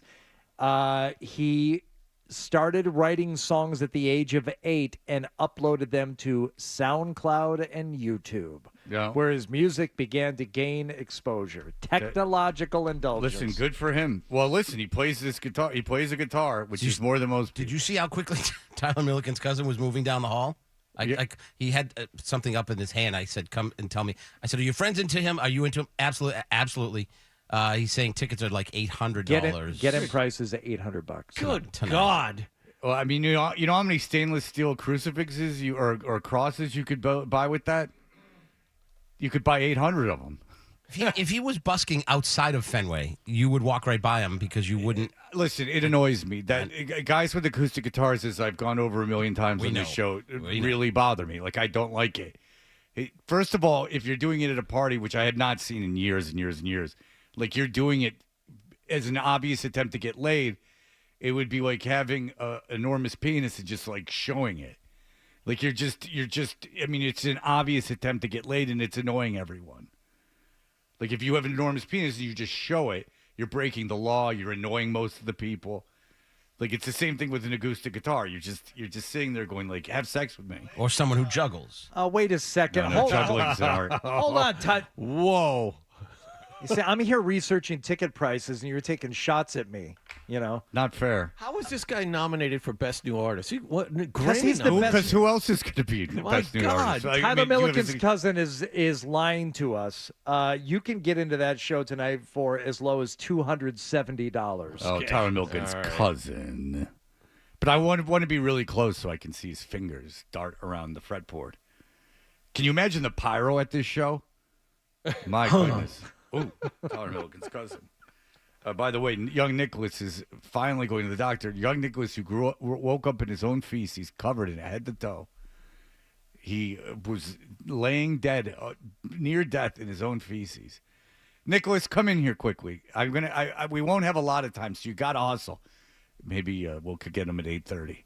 Oh, we have new walk-in music for white man. He can't get enough of brewies and beers. Yep. In his 30s, but he started when he was just a teen. Mm-hmm. Nicholas, did you, when you almost, because we're getting to something, because Nicholas was saying he had not been to the doctor in a very long time, like years.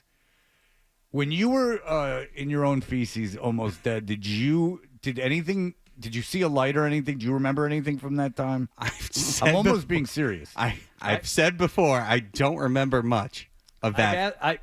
I've asked him this question about a near-death experience, and he disappointed me and everyone else by saying that he did not have one. Do you remember anything from being passed out in the bed covered in your own poo? I don't really remember. I do remember my wife coming in, my girlfriend at the time, coming in and being like... So you do remember that? But I don't remember seeing her or anything like that. I remember like hearing her. Okay. Yeah. Do you remember like being in the ambulance or anything? Do you remember thinking you were going to die? No. So she brought me to urgent care. She thought I had like the flu or something, and she brought me in. Were you covered in poo in all seriousness when she took you to urgent care? I don't remember. This is from her. This is her telling me. Because that would be something else if you were waiting in urgent care, just like you thought your kid had strep throat, and in comes a dude like in a coma, covered in his own crap. Like, oh boy! I guess he doesn't get to go first. Like, I've been waiting here an hour and a half. It'd be great if your wife, girlfriend at the time came and was just all pissed off, saying, "Nicholas, where does this poo belong?" In our room. I did it wrong. I'm sorry.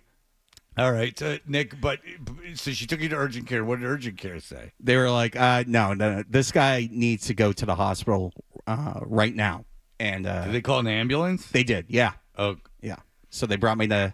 What the hell's wrong with your wife? She took you to urgent care. She didn't know how serious of the. You were covered in poo. Listen, I'm very grateful that. And you don't remember anything. Could you walk? Yeah. No. I believe yes, but it goes in and out. Like what I remember during that Why time. didn't you just call an ambulance to get you out of the house? I don't know. I'm grateful that she brought me somewhere. I'm grateful that she came to the house in a fit of rage. When you're going to the bathroom in your home and she's in the room next door, does she ever panic because the smell reminds her of you dying? That's right. PTSD. Smelling is the most powerful Ooh, thing. traumatic You wouldn't stress think so. disorder. Very powerful memory trigger. Yes. That's the name of my band. It's what cures PTSD. A nice session of shame. All right. So, I mean, there's so much to investigate with this, but you haven't been to the doctor in a really long time. I haven't been to my PCP in a very long time. I've been to like the hospital a few times and other doctors, but not my PCP because I live in Tewksbury and he's all the way How long? down. How long has it been? Oh, geez. Maybe 2019. You need to be going to see the doctor. But I I've been think every seeing- 6 months minimum. Right. No, I go every day. I see other Just fill up doctors. that I see a anus. cardiologist and other types so of your doctors. personal care physician is almost like you're just doing the guy a favor. You're letting him look around things a little bit. Yeah. You're letting him kick the tires. Yeah, Like, so- yeah, I understand. It's almost a favor to him. Yeah. Yes. Yeah. Yeah. Like maybe you bring in some of your friends that are doctors. We all take a look. Because the cardiologist, like I see this all the time. People are coming in covered in poo all the time. But your personal care physician, he's probably like, all right, let's take a look at this kid. Yeah. I can only handle it about every 5 years. Clear your schedule for 11 a.m. Thursday. You're going in at 11 a.m.? No, 3. Oh, boy. And I have to drive back to Tewksbury. Yeah. All right, Nicholas. Thank you very much. All right, Nicholas. Thank you so much. We will be back in just a moment. 98.5 The Sports Hub. Oh.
Are off until tomorrow night when they open up a 3-game series in L.A. against the Dodgers in their first game back from the All-Star break. Celtics beat Charlotte yesterday in Las Vegas, 89-84. They are 2-1 in Summer League play. Second-round draft pick Anton Watson scored 15 points for the Green. They face Dallas tomorrow. The U.S. Olympic team got 24 points from Steph Curry and ran right over Nikola Jokic in Serbia, 105-79 in Abu Dhabi yesterday. Jason Tatum and Drew Holiday were both in the starting lineup. They combined for 12 points. Derek White saw his first 9 minutes of action for the team as well. The next exhibition game for the U.S. is in London on Saturday against South Sudan. In golf news, round 1 of the Open Championship is continuing in Scotland. And after firing a 3 under 68, American Justin Thomas has the lead. Justin Rose and 6 others are 1 shot back. And Ty Baribo had a hat trick. Philadelphia Union beat the New England Revolution last night 5-1. Sports Hub headlines are brought to you by the Cape Club of Falmouth, consistently ranked as the best public golf course and driving range on Cape Cod and the islands. For tee times or dining reservations, visit capeclubresort.com. I'm John Wallach at Boston's Home for Sports, 98.5 The Sports Hub. Your next update at 8:30. Get There's the potential there for big stuff. 98.5 The Sports Hub app. Get the app. Stay tuned for more Toucher and Hardy on the Sports Hub. Watch us on YouTube. Simply search 98.5 The Sports Hub. And then everyone make a lot of money off of that. Lauren from WROR is really insisting upon something that is causing a little bit of a rift between us. Oh. I said the other day, remember I didn't sleep, so I was complaining to everyone who would listen so they'd feel sorry for me. And I was saying I didn't sleep, and she's like, or maybe I said I slept or something. She's like, would you take magnesium? And I'm like, I do take magnesium. She goes, you should take magnesium. I said, I do take magnesium. And she goes, oh, I take magnesium. It knocks me out. And I go, no, it doesn't.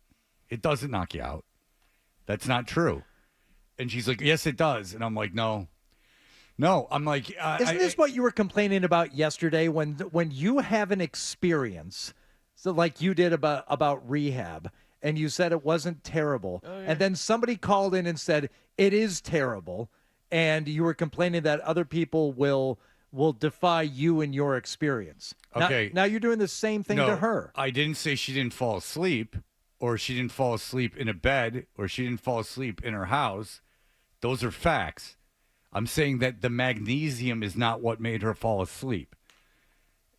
When someone says you didn't have that would be like me going, you didn't fall asleep, or you didn't have restful sleep. She said she takes magnesium like the supplement Calm, which a friend of mine just the other day when I was dealing with my horrific, nearly life-altering leg cramp, John. Mm-hmm. I started doing the magnesium spray, and then someone said, here, pick up some of these Calm gummies, magnesium supplement, raspberry. And then they said, if you get the Calm, don't take the full dose, build up to it. So she said. So who's the person that did this? They're a 12-year-old? No, a fellow golfer, a man. A real man of experience. Take this over-the-counter supplement, but not too much of it. You'll die. The thing they sell, knock you out. You'll die. You have a banana? Do you ever have a banana in the morning? There's 37 grams of magnesium in a banana. I mean, if you don't have 2 bananas, or you'll fall right asleep. I mean, you can't have a banana. The magnesium is a mineral that occurs in nature. You're consuming it on a daily basis. Supplementing it is not going to knock you out. So I said to her, what if you're walking from one place to another, and you took a magnesium? Say you had to walk a mile, and you took a magnesium. You think that you would not be able to make it to your destination because you'd be knocked out? I said, what would happen to you if you took Ambien? You fall into a 3-day coma. If 37 grams of magnesium in a banana, 10 times the amount in a magnesium supplement. Yeah, so you know what happens to the magnesium? That your body doesn't, you pee it out. Yeah, I mean, it is a water soluble mineral. No, it will knock you out if you have. If you have 10 bananas, you immediately pass out. You haven't heard that at schools? They haven't taught your kids that in health class. Be wary of the banana. Next thing you know. You just all right. You see, you said if you have too much magnesium, you pee it out. No, it's not water soluble. It's fat soluble. Okay, my bad. So you excrete it out.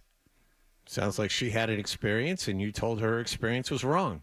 I think Hardy has a good point here. There's the magnesium did not knock her out. It didn't. If you could take five magnesium pills right now and not get groggy. Oh, wait a second. Hold on.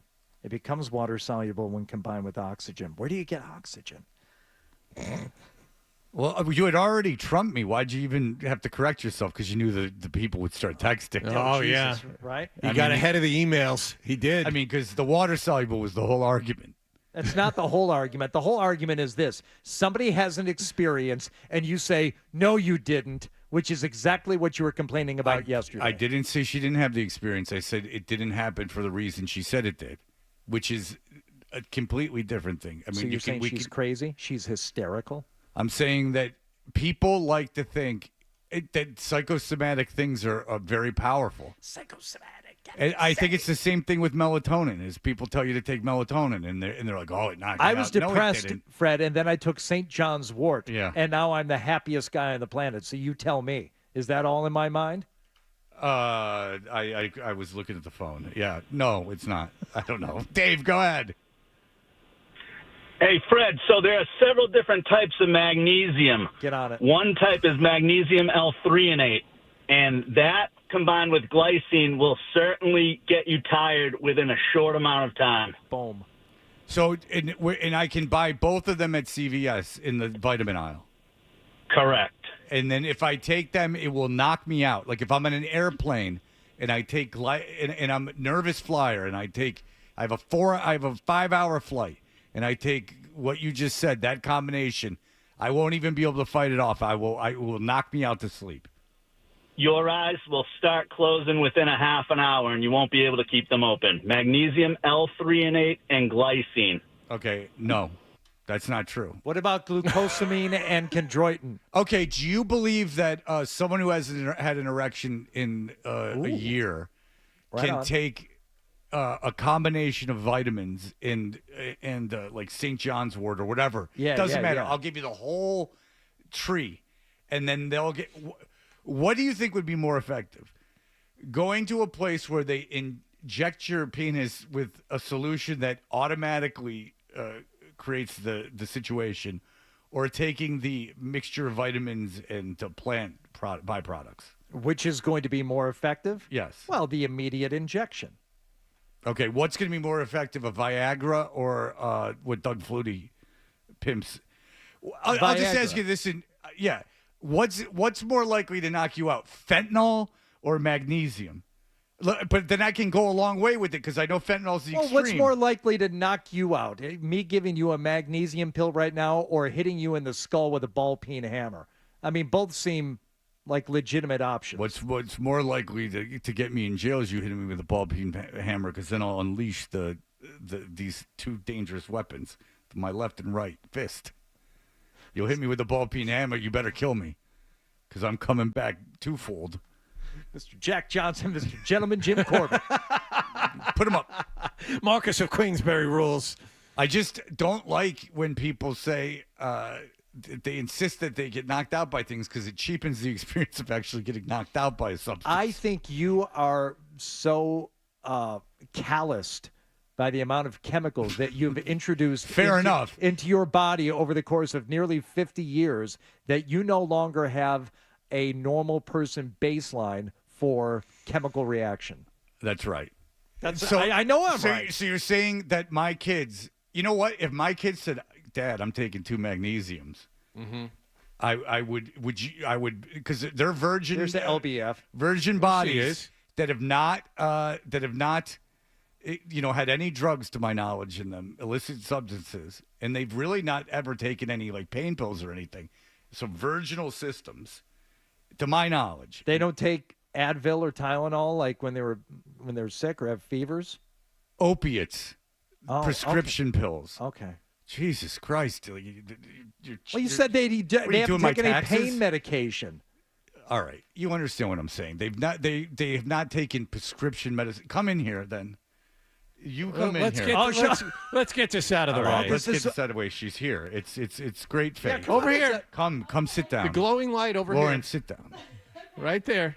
Lauren, you have plenty Just so of you time. know, you got me firmly in your corner. Yeah, on this one. Lauren, Fred's- the two of us are on your side. Fred's Oh my being God, a, it's amazing. Fred's being a pill, He's no being- pun intended. yeah.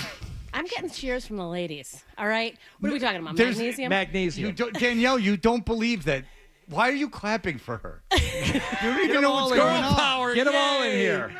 Oh, it's life-changing. Oh, get out of here. It's You life-changing. travel. You come here too, then. Danielle, you come here, because there's no Everybody way. in. I'm telling you, it's life-changing, and Fred doesn't believe me. Because it's not. Go ahead. I take magnesium at night. I haven't been able to sleep. I stress out. Somebody on TikTok told me to take magnesium. Of course. And I was like, oh, okay. What? It's not like it's over the counter. Yeah, so I take it's a mineral. Great medical leave out the advice. TikTok part. I do. Well, that's me. And then I take it, and I stop thinking, and I go to sleep. It's amazing. I'm more jealous than anything else. Why are you ruining that beautiful experience? That your brain is telling you that this is happening, and then you're having this beautiful experience. He's yucking my yum right now. Seriously. He's saying it's I don't know what that psychosomatic. means, but seriously. Now And, Hardy's really and I tried it last night thinking of you. You were the last thought before I went to bed last That's night. I'm unfortunate. Like, this better work. Good Fred's Lord. dead. So No need to be mean. Listen, Thank you, You know Laura. I love you, Fred.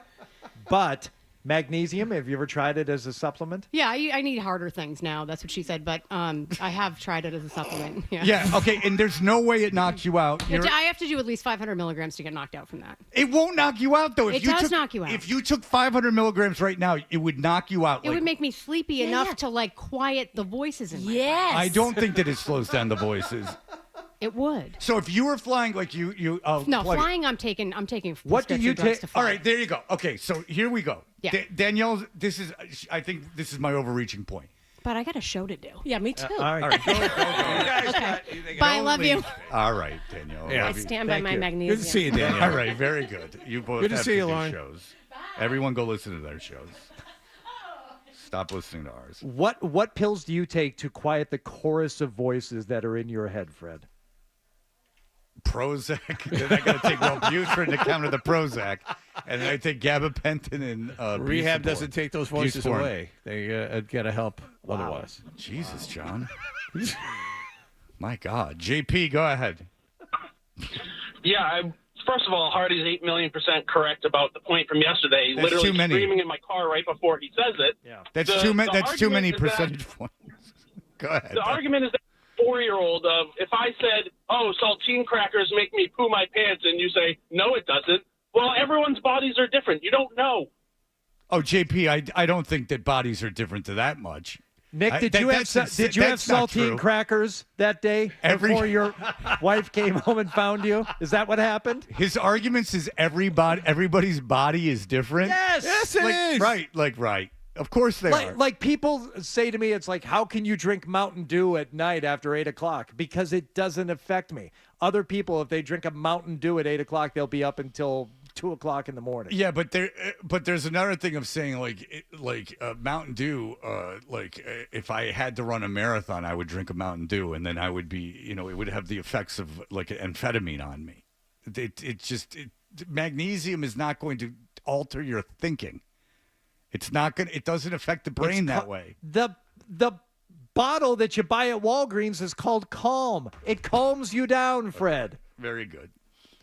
That is why, ladies and gentlemen, it quiets the mind. Everyone should start a holistic medicine business because people will buy anything. You know what? I'm going to go get some. I really am. I didn't pick up any because my magnesium spray was doing me right, and I didn't need anything else. But the now amount of nicotine in your body is going to be very hard to counter with any minerals. Yeah, it's just a constant stream. It really is. I only get a break when I'm sleeping.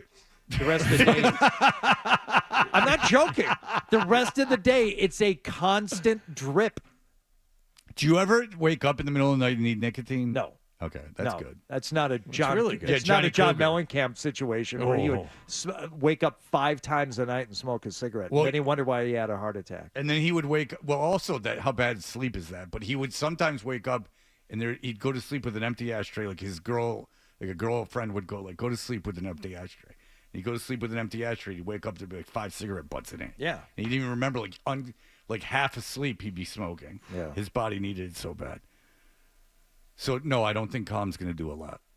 You have a constant stream of nicotine in your body. What does that have to do with it? You're a magnesium and nicotine expert? No, I'm saying that your body is consuming so much of one chemical. I don't think a naturally occurring mineral is going to affect you in that way. We'll find out.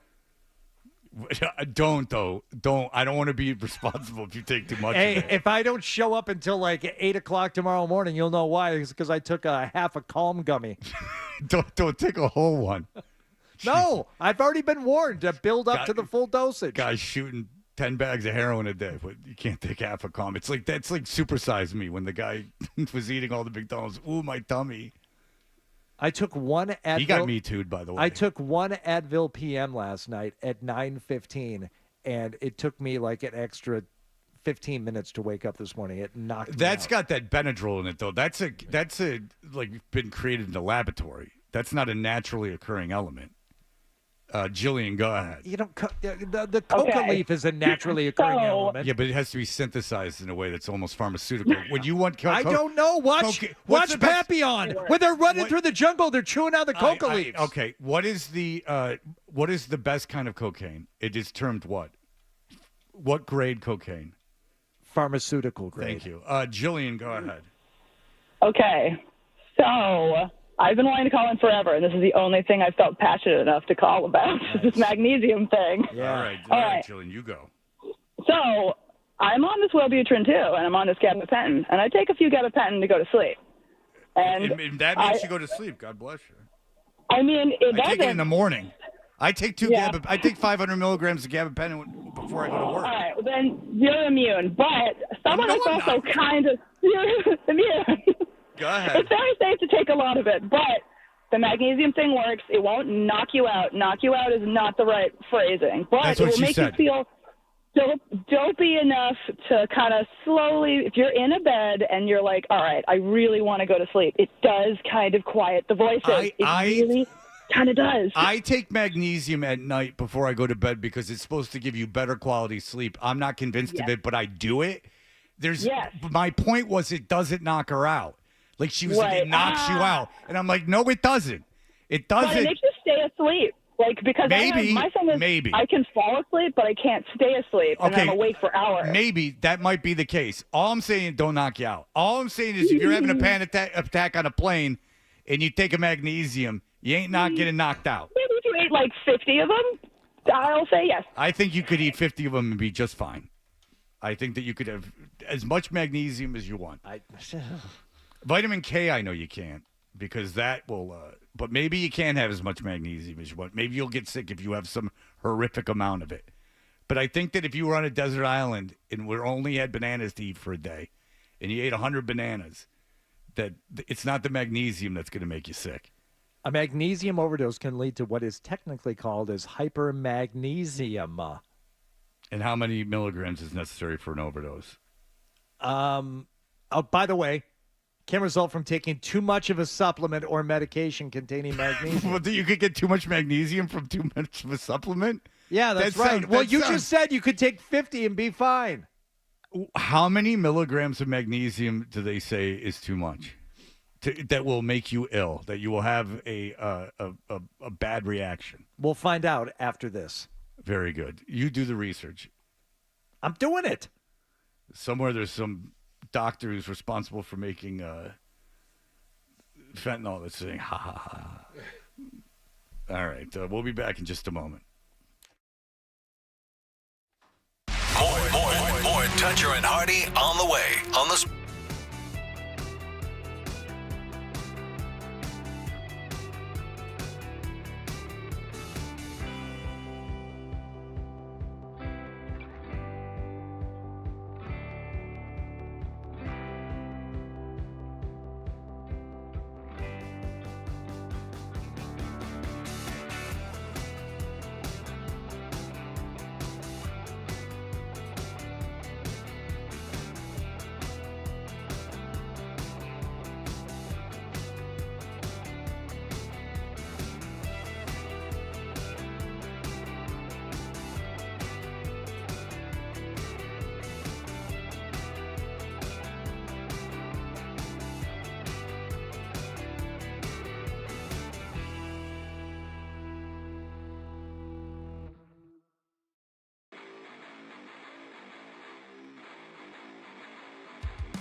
on the Sports Hub.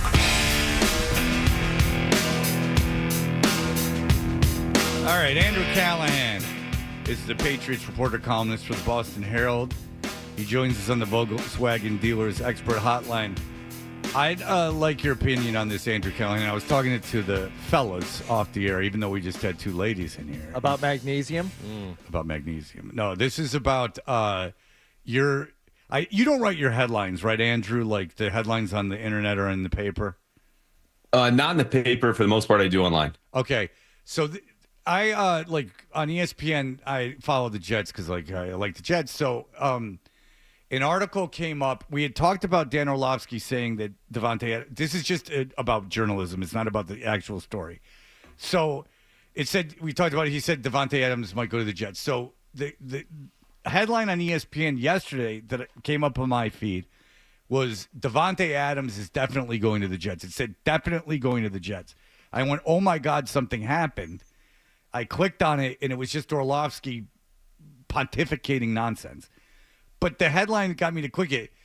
Do you think that it's worth the couple clicks you get to have people read it and be disappointed, or do you think that's a bad way of doing business? No, it's a bad way of doing business. And this sounds like a segment I planted off the air, so I really appreciate you bringing this up because folks still in 2024 will mention clickbait to me on Twitter, which, look, that is a prime example, a grade A, grass-fed, organic example of clickbait. But we at the Herald do not run on clicks. And same with The Athletic and same with most outlets, even the Globe. Like, you are subscribing either old school with the paper at the end of your driveway or online where you can only read if you buy a subscription. That's where the money comes from, not because you got exposed to an ad on the side of a page that you were on for 10 seconds because you clicked. Yeah, good. Because I found myself actually annoyed. And I'm like, yes. And I'm not someone who would call a radio station, for instance, because someone said something that annoyed me, or write the director of a television show if something annoyed me. I'd simply turn the channel. But when you do that to someone too many times, you're not going to go back, and I'm not going to care what Orlovsky said because all he did was just take a bunch of garbage like any of us could and mold it all together and go, here you go. Jets aren't going to get Davante Adams anyway. So Andrew Callahan, someone who is available and we know has been contacted about by the Patriots, is Brandon Ayuk from the 49ers. Burt Brewer was in here yesterday. He couldn't praise Ayuk enough. He was saying that San Francisco knows how good he is.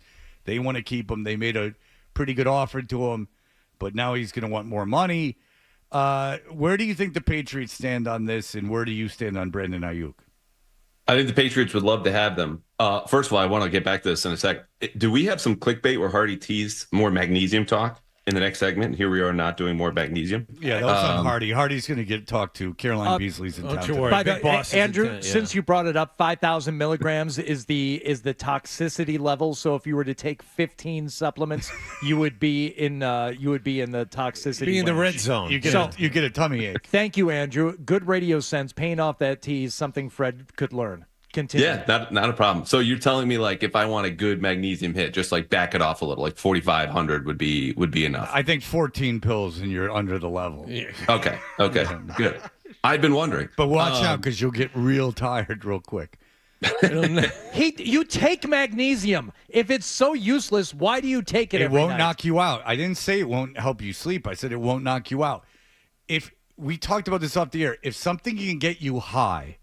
Something over the counter can get you high. The government's going to go, we're regulating it and taxing it real quick. Rip Fuel, White Crosses, all these things that when I was a kid and in college, those amphetamines that were legal under the radar, but then people went, this is like speed. This actually works. The government went, nope. Andro, Mark McGuire's thing. You used to be able to buy that. You used to be able to buy creatine. I think you can again, but Andro is like a byproduct of creatine in my knowledge. And remember Andro, you could just buy it and it was in McGuire's locker.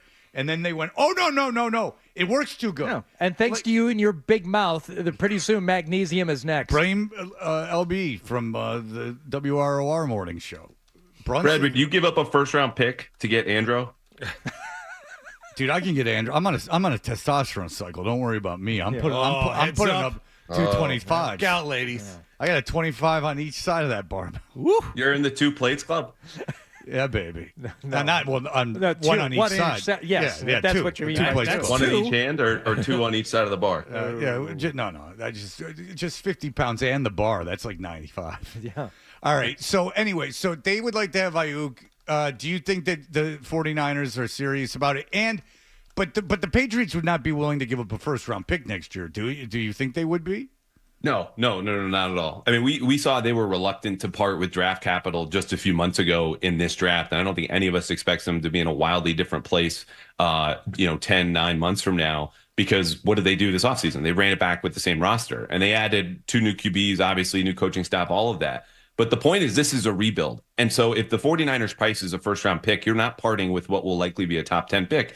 And you can go, okay, we could aggregate the value of a top 10 pick with a second, maybe a conditional fourth, a couple of other things, and move it around. But is that worth the cost of one player who then you're going to have to give a market deal? And all of a sudden, all this cap space this year, next year shrinks in a way that's significant. And so your ability not only to rebuild the roster from a draft standpoint, because you lost all these picks, but also the cash and the cap that you spent on him has shrunk, and your advantage to rebuild and all this space and all these resources are diminished. That's the question. I don't think they'll do it. Okay, well, Andrew Bert's other point while he was in here is that a winning strategy is to get a top wide receiver and pay him while your quarterback is on its rookie contract. So this is 1 year down. You don't think Drake May is going to play much, if at all, this season, but next season, hopefully. Ultimately, the strategy would be to go get a wide receiver to help him out. Number one, what do you think they will do if they do not get Ayuk? Yes, this is the big question. And to Bert's point, teams have been doing that basically since the new or 2 CBAs ago was ratified in 2011. And you have these cost-controlled rookie contracts. You draft the quarterback in the first round. No longer is Sam Bradford and Cam Newton making $100 million in their first day in the NFL, and they put pen to paper. These are reasonable, good deals for teams that they take advantage of by paying other players in the 5-year window. So the question is, where do you find not just Brandon Ayuk, but any number one wide receiver anymore? Because they're not in free agency. Just like the good quarterbacks, teams are keeping the receivers and paying them, from A.J. Brown, Justin Jefferson, and I believe Brandon Ayuk, because the Niners don't have any other player like him. Like Deebo Samuel is not comparable, and we can get to that later. So I think they're either going to bank on drafting one in the top 10 or just believing that they will be able to trade for another receiver sometime down the road. And at that point, you're looking at, guys coming up in contracts years next year. Okay. Yeah, and it just seems like that you could draft a receiver and then he'd be in the second year of the deal, and then you'd have May May would be on the second year of the deal, and then by the time third year when May's supposed to show out, you got a second year receiver, and you saved yourself the contractual problems with that. Judon, what's the situation with him right now? So they're in a bit of a holding pattern, as I understand it. And, I'm coming off of vacation here, so I haven't been too into the weeds on this. But I think it's just a matter of leverage and value. And they look at this as going, hey, you're, an edge rusher on the wrong side of his 30s, coming off a major injury last year of your deal. You're not going to be here for the peak of this rebuild, but you are still holding the belt as our best player. So we want to pay you. We want to keep you. And he goes, well, no. I want to be paid, and I want to be like one of the best players in the entire league, because that's what I am. 3-4-time Pro Bowler, 15 and a half sacks just 2 seasons ago. I'm still the same guy. You need me for this locker room and this rebuild. And so they're just trying to bridge that. I would almost guarantee that guaranteed money is at the heart of this. Certainly the length of the contract, where Judon's going to want to stay longer than they might be willing to commit. And I think they will find a middle ground, because I know it's a little unsettling that him and Godchow and some other players are upset with the team, but this happens every single year, often with the best players on a team, and I think they will get a deal done. What do you think his market is? It's a great question. Someone, actually an uncle of mine, texted, was like, would you do a third for Judon? Is that crazy? And I said, I would not. Certainly in the first couple of calls, if we're hypothetically trying to trade Matt Judon, would push for something higher than that. But, his market would be contenders, right? Again, like he's a win now player. And that's what part of the discussion here is.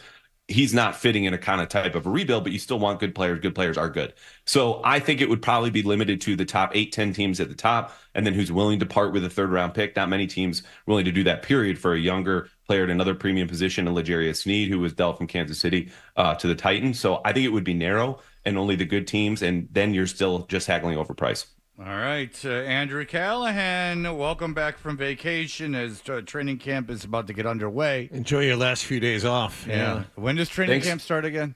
The 24th. They'll be on the field the 24th. Players are there on the 23rd. Can I get one more minute? And I want to drive Dan nuts here. Have you guys heard about we might get a rat czar for the city of Boston? What does that mean? Yeah, so there's this guy, Bobby Corrigan, the city hired as a consultant, who also sounds like he might have been Whitey Bulger's weekend driver. But anyway, he has a PhD in urban rodentology, and he's laid out this massive plan to wipe out all of the rats in the city. And part of it is installing a rat czar. Yeah.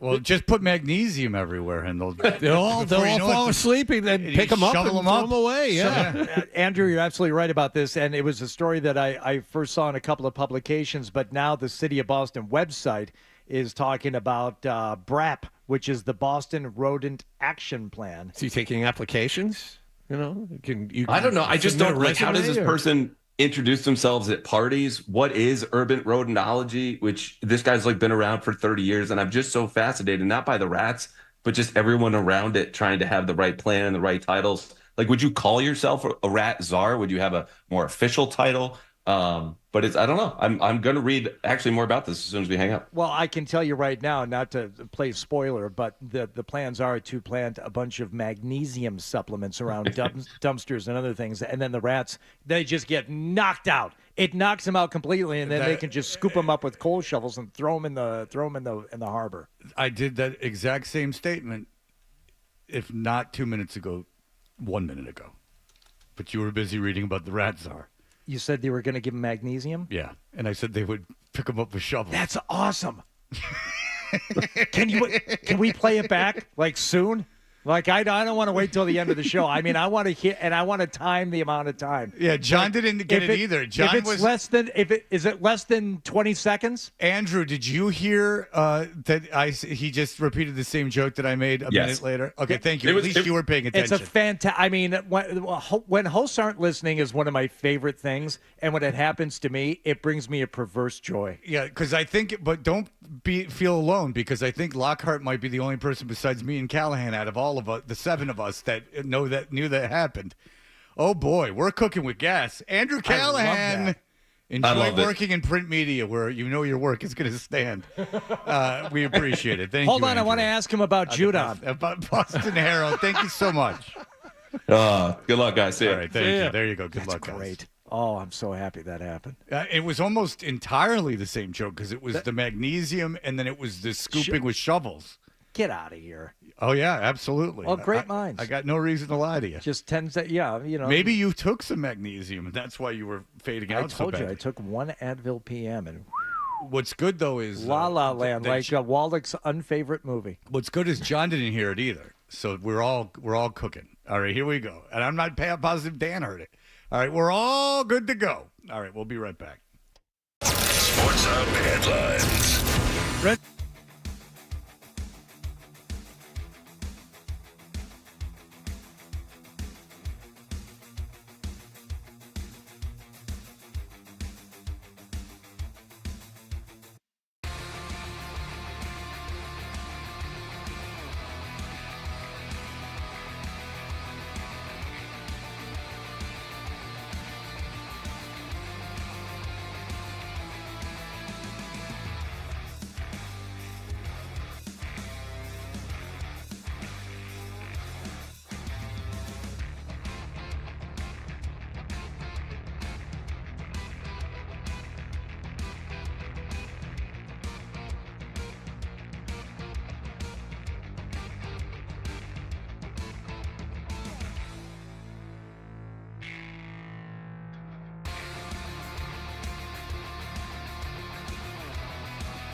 including out of the 6 guys on the show, me and Mike are the only people that realize this happened. This is unedited. That's great. Unedited audio of the segment that just occurred. It's 1 minute and 30 seconds. Okay. This just happened. Get a rat czar for the city of Boston. What does that mean? Yeah, so there's this guy, Bobby Corrigan, the city hired as a consultant, who also sounds like he might have been Whitey Bulger's weekend driver. But anyway, he has a PhD in urban rodentology, and he's laid out this massive plan to wipe out all of the rats in the city. And part of it is installing a rat czar. Yeah. Well, just put magnesium everywhere, and they'll all fall asleep and then pick them up and throw them away. Yeah. Andrew, you're absolutely right about this. And it was a story that I first saw in a couple of publications, but now the City of Boston website is talking about BRAP, which is the Boston Rodent Action Plan. Is he taking applications?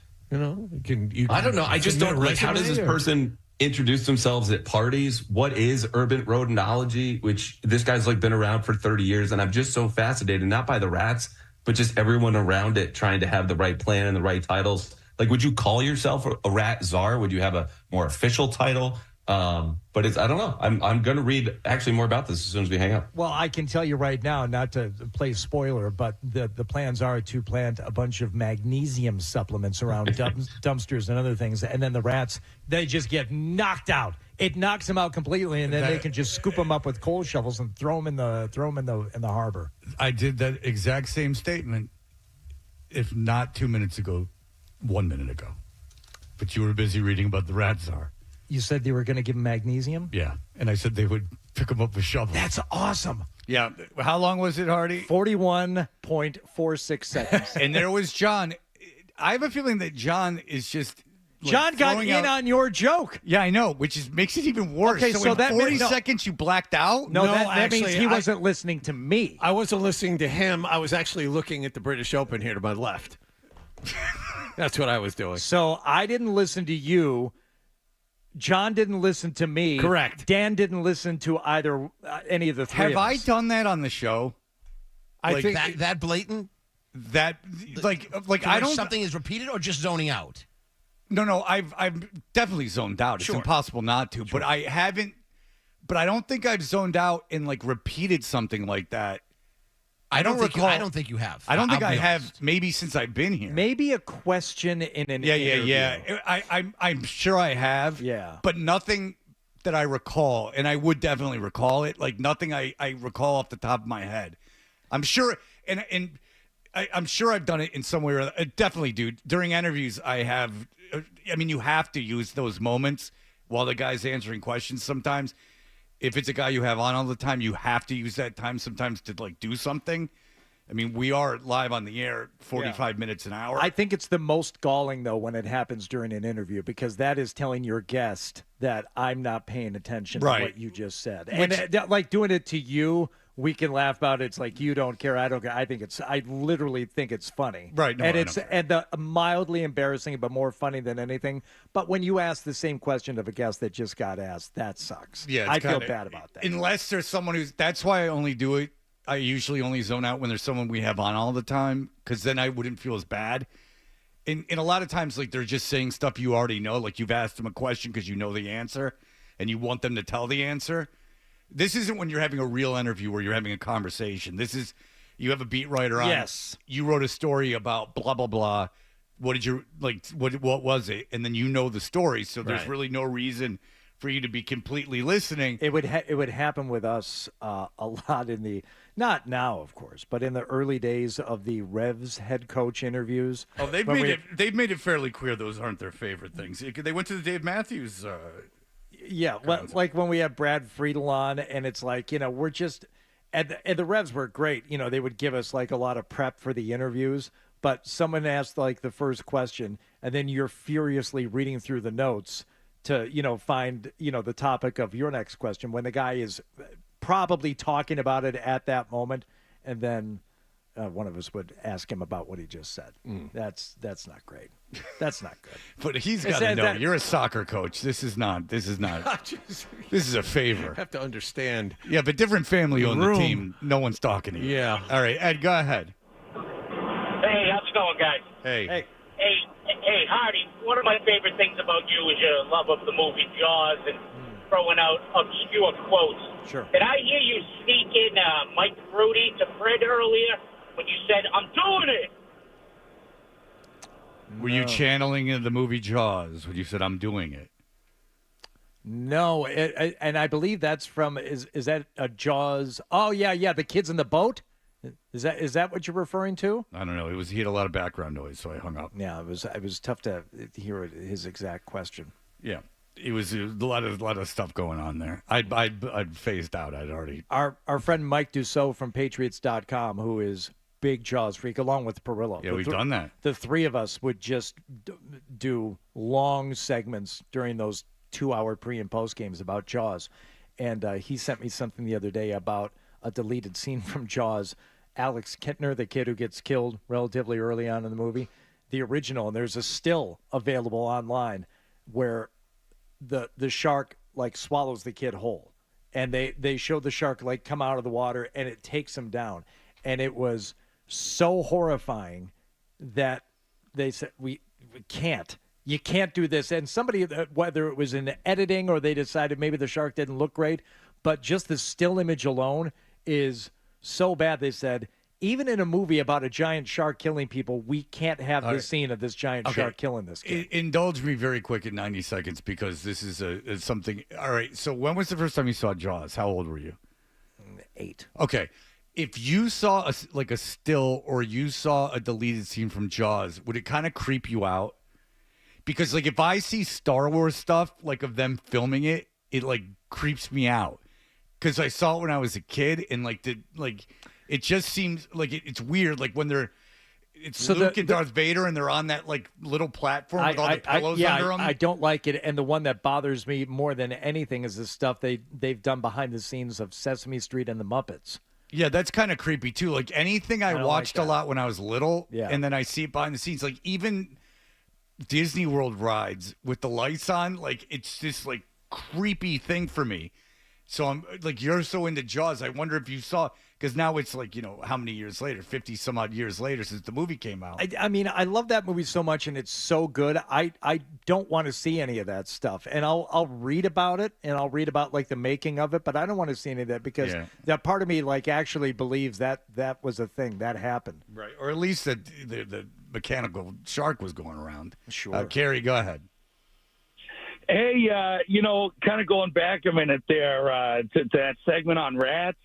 I don't know if you guys had thought of this, but maybe they could give the rats a magnesium. That's right. They could. Absolutely. Thank you, Carrie. That?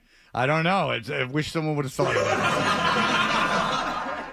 All right. Very good. We'll be back in just a moment. Is Kendra here? Okay. She is here. All right. She's fresh off her trip to communist Russia. She will be here talking to us in just a moment.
Was BCN-esque. Yeah. Look out. A little different roles for these women. I understand. But Kendra is brought to you by DraftKings Sportsbook. Kendra Middleton, if you follow her, and we all do, on Instagram, you see that she was in an Eastern Bloc nation. Where were you, Kendra Middleton? I was in Croatia. Okay, Croatia, and it looks absolutely beautiful. Now, where is Croatia? It's across that sea from Italy. It's that sea. You can tell she was just there. What sea was that? Did you go in it? Yeah, I was going to say the Adriatic Sea, and yes, I did multiple times. I jumped off a lot of stuff into it. Did you ever ask people, like, what am I jumping into? Because, like, if you're in the Ganges River, you know that it's the veins of God. You know that it's sacred water. Did you ever ask anyone what you were jumping into? No, but I did a lot of tours. Okay, very good. You've learned a lot. I did learn a lot. Did you do a day trip to Slovenia? I did not, but that is now on my travel list because I met a lot of people. I went out a lot by myself at night because my friend got really bad diarrhea, sun poisoning. Yeah. That's a shame. So I went out pretty much every night alone, and I met a lot of people who were solo traveling, and they said that Slovenia was going to be kind of one of those up-and-coming spots to go, so to go while it's still cheap. So you talked to drifters and you got their advice. I did. I made a lot of friends on this trip because I was out by myself a lot. Okay, so when you go out by yourself, do people just come up to you and start talking? No, usually I'm the talker. Shocker. So say I'm at a restaurant and I'm sitting there. I'm a solo. You see me alone. What would you say? It was usually like if someone spoke English, they'd be like, "Oh, where are you from?" So if we had so that, they would come up to you. Yeah, well, or if you're just sitting at a bar or whatever. Right. But I definitely started conversations with a lot of people. But I definitely bonded with people who also spoke English over there. Okay, and you said briefly before we went on the air that the Eastern Bloc men are very aggressive. So aggressive. A guy followed me home after I screamed at him in public to get away from me multiple times. It was like men over there. If you even look at them, they're like, all right, this is the thing. It's on. Yeah, it's scary. Really? Yeah, it was crazy. Like a lot of men were very, very aggressive.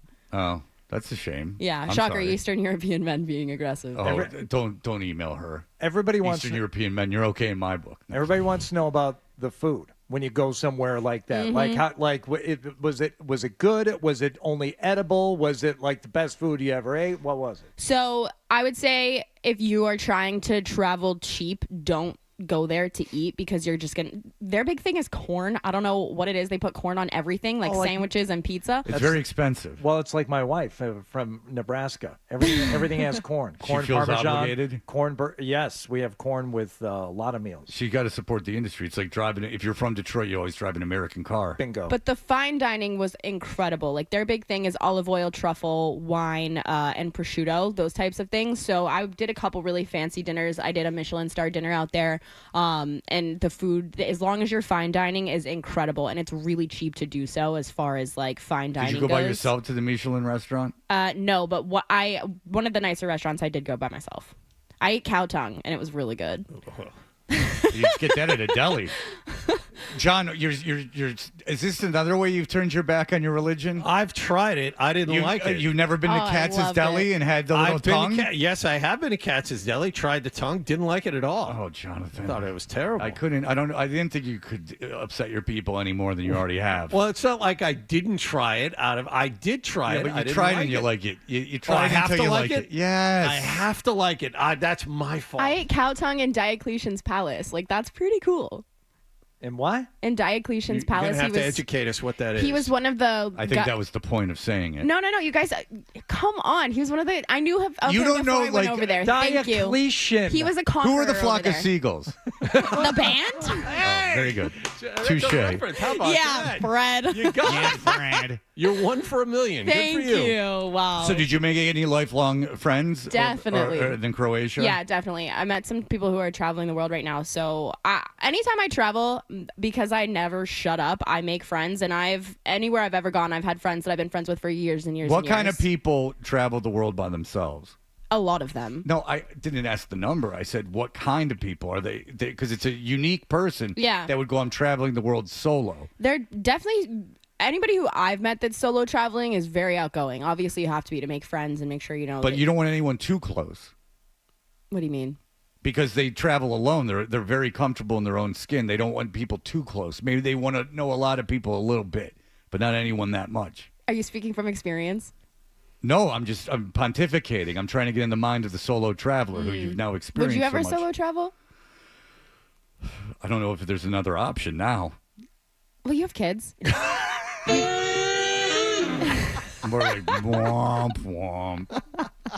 I think guess Zoe if I'm would going to go anywhere, somewhere. I guess if I'm going to go anywhere, that's why I'm picking your brain because I partied a lot. These are going to be my people. I partied a lot. What do you mean by party? What drugs? What drugs are big in Croatia, Yes, Kendra? excellent question. When you say partying, what did you do? It's just. Go ahead. I would say if you're on the islands, it's just a constant party. And I went to Ultra for 2 nights. What was the longest you stayed up at one time? I had maybe 59 minutes of sleep 3 nights. Okay. This trip. How did on you my stay watch, up so or long? on my ring? Not that. Anti-magnesium. Whatever the antithesis of magnesium is. Well, when I was at Ultra, like loud music will keep you awake. Oh, come on, Kendra. Why would I do random drugs in an Eastern European country? Because they're there. Okay, well, they're available. I'm a small girl. You didn't Solo travelers were handing them out? No. You didn't do any drugs. No, I didn't do And any what drugs. happens in Diocletian's palace Stays in Diocletian's palace. Yes, Hardy. Kendra, you have to admit that you said that just to say Diocletian's palace. No, I knew of him before I even went out there. Really? Yes. You're a fan? No, I just learned about him in school. And you remember? Yeah, I liked history. I was a history major. Well, I didn't even remember I didn't my love thesis like on. American history. I liked all the older like Romanian history. See, I and stuff only like liked that. American history. Oh, I didn't care about Anything that. else is garbage. See, anything once you get into the Roman emperors and you start hearing about that fortress he had built in 305 you're going AD. down a very dangerous Guccione path. Yeah, that's there's some good stuff there. It's because I watched the Lizzie McGuire movie, which you guys would know nothing Yeah, about. that sounds more correct. like it. Someone is dancing in my ears, and she went to Auburn, and now he doesn't believe you. Well, yeah, you shouldn't. I'm from Florida. I don't know how to read. No.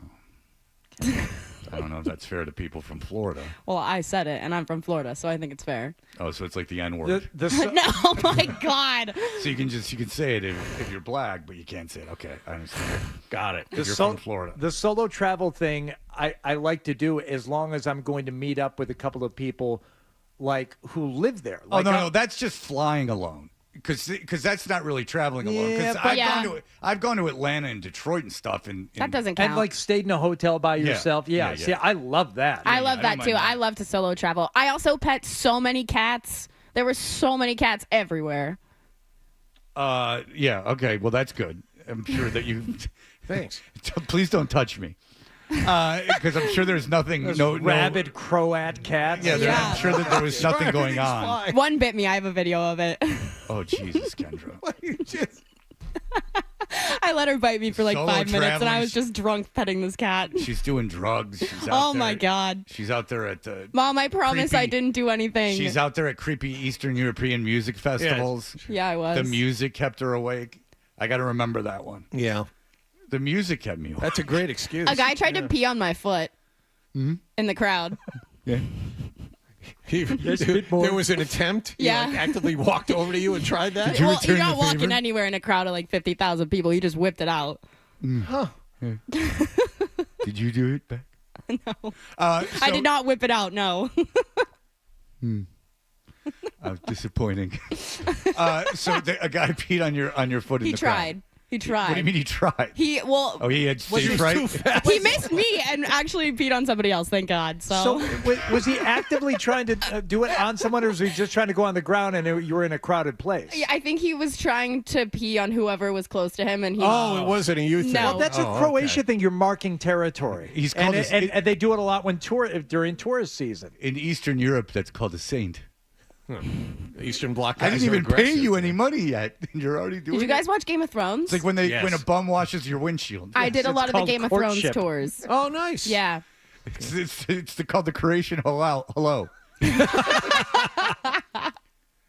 Excuse me while I urinate on you. I would like to meet you. What's Where are you up? from? What's up? You're peeing on me. Yeah. Where are you from? Yes. So, you speak English?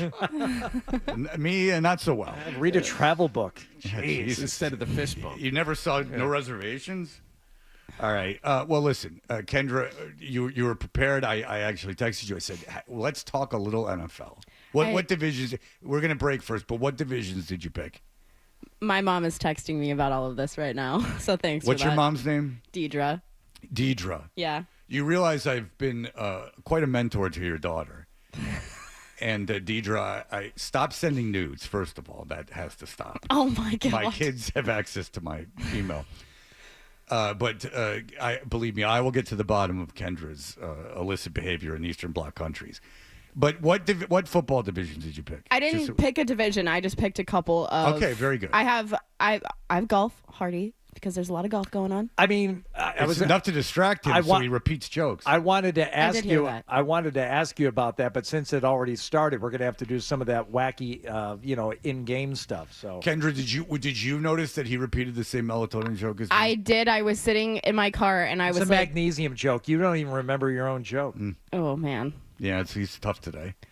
He was nice to me when I came in. It was like he forgot about our bet. You had 2 weeks ago. Oh, that's Oh, right. that's right. The bet. That's right. The bet. That is fair. We don't even know who won. Yeah, no, we I do. do. Oh, Yeah, I do. well, Kendra the won. public, we Kendra know. won. Kendra was 3-0, and Hardy was 2-1, which is impressive because Hardy did real bets, and Kendra kind of outsmarted him in that way. But it is true, Kendra, that it has been 2 weeks, and you did win that bet, which means that we are going to have to figure out some way. Now Hardy hates me again. We have to, believe me. Things were going so well. I know, he was in things such were a going good mood. swimmingly. I actually forgot about it, but yes, you're right. Hardy is going to have to. We're going to have to figure out some way that Hardy does participate with you in the video experience. And beyond that, maybe you could just show him. I think I should every just- picture you took from Croatia.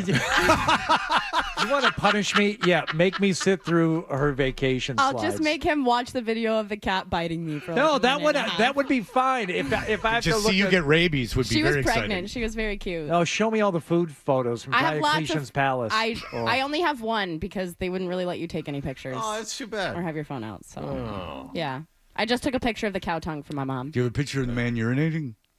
No, but I did watch him get his ass beat. So that was, Really? 'Cause yeah. he peed on a guy? Yeah, it was a huge fight. Huge fight. Really? Massive fight. in the That's kinda crowd. cool. It was awesome. Yeah, that is And then there was awesome. some girls pulling each other's hair. I had a great time. Yeah, that's I good. was standing there vibing, just watching people fight. Yeah, I was in Newport one time, and there was the last time I saw a real big one, and I was at a restaurant, and it was a chair throwing fight between two tables, and I was with my kids, and it was a delight.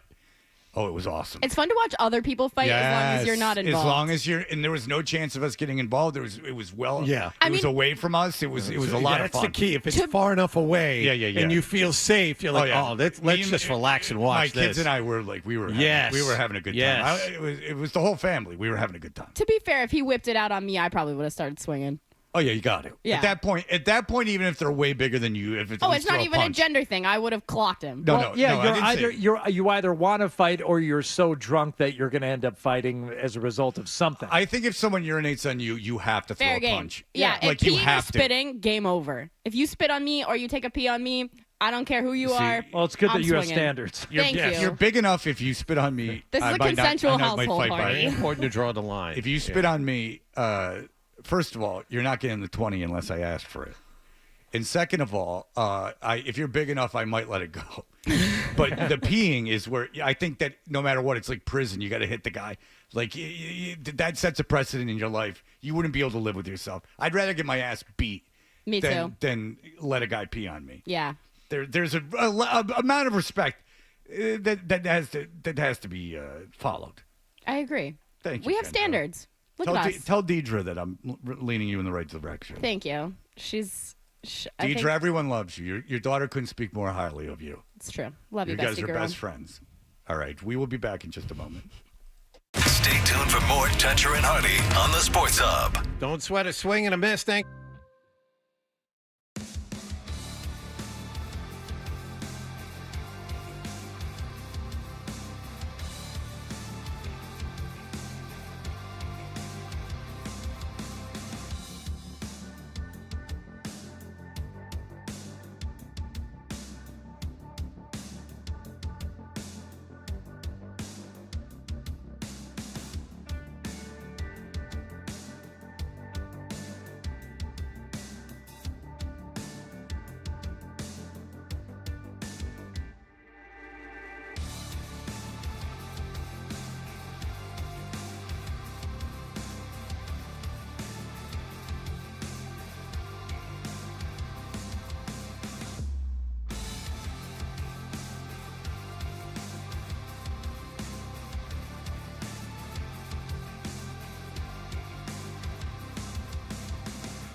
All right, we are Toucher and Hardy. Kendra Middleton is here, fresh off her trip to communist Russia, where the drugs are plentiful, but the men are very aggressive. And not hot. Not hot? No. Why? They missing teeth and stuff? No, they're just. They look like, I don't know. What did they not have that you want?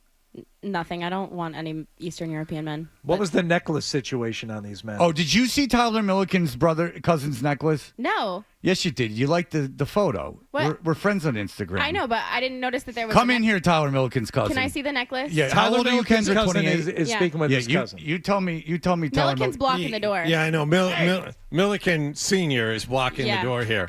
Let's go. Oh boy. I can't get anyone to pay attention to my own show. Jesus, Milliken, you're in the way. Let me see the necklace. My God. Unleash the necklace. Let me see. Riding high on that trip to Texas. No, put it on your shirt. Let go of it, you fool. What's special about this? It's ridiculous. Why? It's just a cross. It's a dumb stainless steel big-ass chain with a dumb cross on it. See, the thing over there was like the guys that wear the pearl necklaces, and I think those are so cute. Ooh. Oh, hey, now. Yeah. Hey. Pause. Hello? Guys, it's a... so you're saying it's like Bear Week over there all the time. So to make the joke even more obvious. Yeah. So they wear like a Barbara Billingsley from Leave It to Beaver, who you're very familiar with, Mrs. Cleaver. When she was vacuuming, she'd have that pearl necklace But she on. would wear pearls, so it's like a tight pearl necklace. Yeah. All right, so Tyler Milliken's cousin's necklace just seems normal to you. Yeah, it just seems like everything every baseball player ever owns. Yeah, except they're gold. And he's not a baseball player. And it's precious metal. He's shaking his head. No, like I'm not. The weird thing to me is that it's like a religious thing. That's the only. But you don't think that chain's very large for a stainless steel chain? No. Do you see what some of these athletes wear? No, this is. They don't wear stainless steel. They wear it as an expression of wealth. Look at it from a normal person's point of view. Take the athlete out of it. You see normal guys wear a necklace that long. I would love to have a free excuse to bully a man, but like this is not. Bully Hardy every day. I can still hear Fred saying TMC, where's the chain? All right, what were you doing with your cousin in there? I'd wear a chain. Yeah, what were you talking to your cousin about? What you weren't paying attention that to the high show? level baseball stuff? Well, I was actually telling him a story about Jaron Duran. I met him last year at Roost Chris Steakhouse in Worcester, which is really Did he know who you were? No idea. No clue. But that's okay. Because it was before you were on the show. Before I was Do you think famous, if you met him now, the tables would be turned and Probably he'd be the not. one coming up to you? Probably not. I mean, I imagine not. But I hope so. It'd be kind of cool if it was. But no, he was cool. He was a really cool dude. Captain Literal. He was he didn't really say a whole lot. He had like a panel for mental health and all that, and he didn't really say a whole lot. But he was there, and I got to take a photo with him. He was cool. So dude. you interrupted his mental health talk so you could go bother him. Did he say anything about your necklace? No, this is before I wore the necklace. Oh, so you just started wearing the necklace. No, like I had it. I just didn't wear it as much. Are you wearing it now just to spite me? Honestly, at this point, yeah. Yeah. There it is. I used to take it on and off, matching the clothing, and now Matching the And now I clothing. just wear it all the time. So if you were wearing a garbage bag. Watch the tape. Go through Fred's wardrobe. You either wear it or you don't. What? He puts on a stainless steel necklace like he's getting ready to go out. Like, We what's should in get you the one of the jewelry like drawer? Eastern European Tin. necklaces that I saw. I'll find you one. I should get one from Dan. Like with those. At least seashell ones pearls from are. At least pearls. It's like wearing pink if you're a guy. Like I get the pearls thing, and also pearls are valuable. I love a man who wears pink and pearls. Well, I wear pink all the time, and there's because I like it, and I also know why it's a fashion. My dog is a man, and people label him as a woman because he has a pink harness on. I have a pink bandana because he's a lovely dandy. Yeah, I have a pink bandana on my dog because I think it's hilarious when he lifts his leg and he's in a pink bandana and people are like, "What in the world?" I've decided that my dog is a dandy boy, and I have done the same. All right, Tyler Milken's cousin, get out of here. Thank you. You win another round, Tyler Milken's cousin, but I will, at one point, prevail, and society will come along. Tyler Milken's cousin's got a big old stainless steel crucifix and chain that goes in between his nipples. Hide in the studio. All right, I can't hear it anymore. Chain, you said, yeah, you lied. All right, so Tyler, and by the way, it's not the size of the cross; it's the length of the chain that is of issue, That is and the metal of which it's made of. That's a line. That was kind of a banger. No, it wasn't. Yeah, it was. That was kind of a banger. Fred. What about that was a banger? That should stick. The line? It's not about the what was it? Not about the size of the cross, the length of the chain. What I just said. That was kind of good. I didn't even mean it that way, but thank you. I'll take all the credit. I meant it literally, like it's not the size of the cross; it's the length of the chain. But it does sound more clever than I intended. I'm trying to complete the metaphor in It's my like mind. the motion of the ocean, or like it's not a crower, not a shower. It's like one of those. But they're both size related. Yeah, but it makes One's kind of length. sense. Yeah, one's length and one's girth. I Yeah, guess. exactly. It does sound mildly sexual. It's not how it was intended. I meant it literally. Like like you can't have that much stainless steel around your neck. It's just not appropriate. It's of low class, and I think Tyler Milligan's cousin, based on the amount his education's costing him, $500,000 is you got to figure, right? 5 years at Emerson. Oh yeah, it's $500,000 buckaroonies. It's not very How close much to was it. Auburn? Free? No, I bartended my way through school and tried to pay for everything in cash when I could. Look at your daughter, Deidre. She's doing good. I tried. I worked full time, went to school full time, interned part time, and I had a puppy. So And you remembered all the facts about Croatia that you could handle. All right, very good. I just missed the cats. Did you put any bets on the open? You want mine? I did. She won't leave the upstairs because of the dog. I do love your cat. Okay, go ahead. I did. Okay. Am I fading Scotty to win? Absolutely. He bit me in the ass last go around, but am I going to put money on him top And then 5? the guy peed on your foot. Yes. He tried. He tried, but It did was, not it succeed. was an attempted piss. Can I say that? No. Damn it. Sorry. Well, we're going to be in big trouble now. I put money on Scotty to finish in the top 5 just because I can't. Anytime it's plus money, I feel like I have to, and that feels like it's fine enough. He can drive the ball; it's a course for that. I had Cantlay top 10 plus 360, and then just like everybody else, I had Oberg top 5 plus 1100. I got it. It's still there this morning.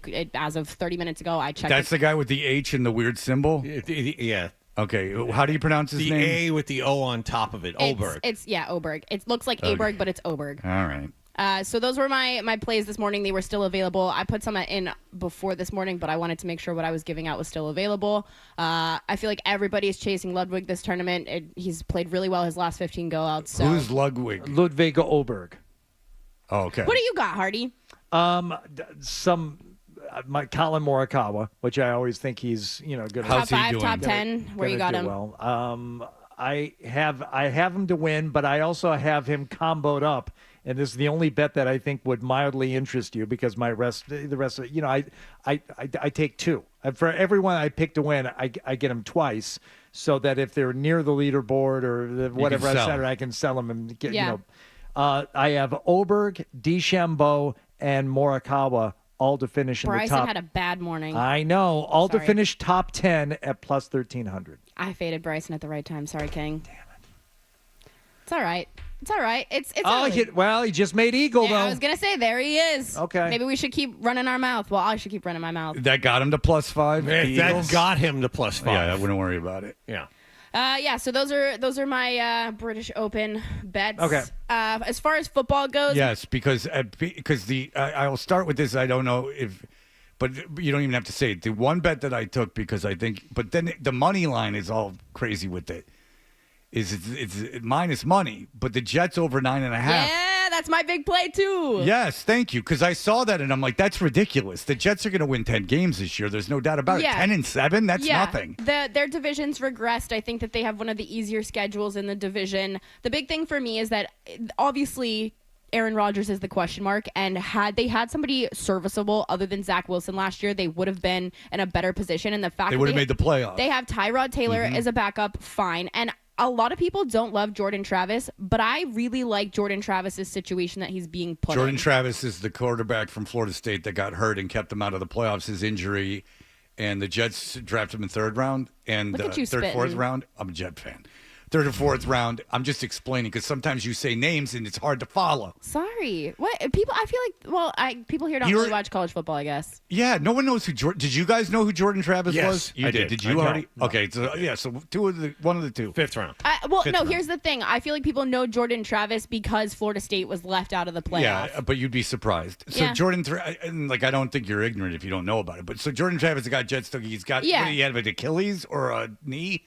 He had It was a a knee. major injury, It was a really gross injury. So but, I don't even know if he'll be able to play this year. but Tyrod Taylor is a lot more serviceable than Zach Wilson. I don't think this team has changed that much out of last season. I do like the addition of Tyler Conklin.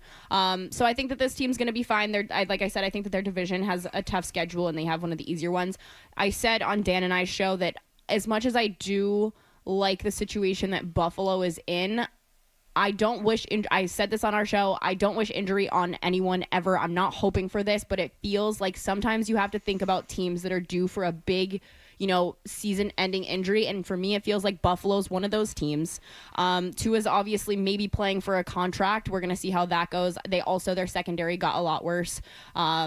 So I think that the Jets have a real chance. Obviously, it's not going to be the Patriots. So the only thing standing in the Jets' way is the Jets. So I have their over on the season. That was one of my biggest plays of the year. Also, my second biggest play this season, I'm going with the Steelers under. I know that people love that Mike Tomlin has never gone under 500 in his career. What is it? 7.5. Ooh, Yeah. you like under 7.5, do. which would be in like the 45 years Tomlin's been coach.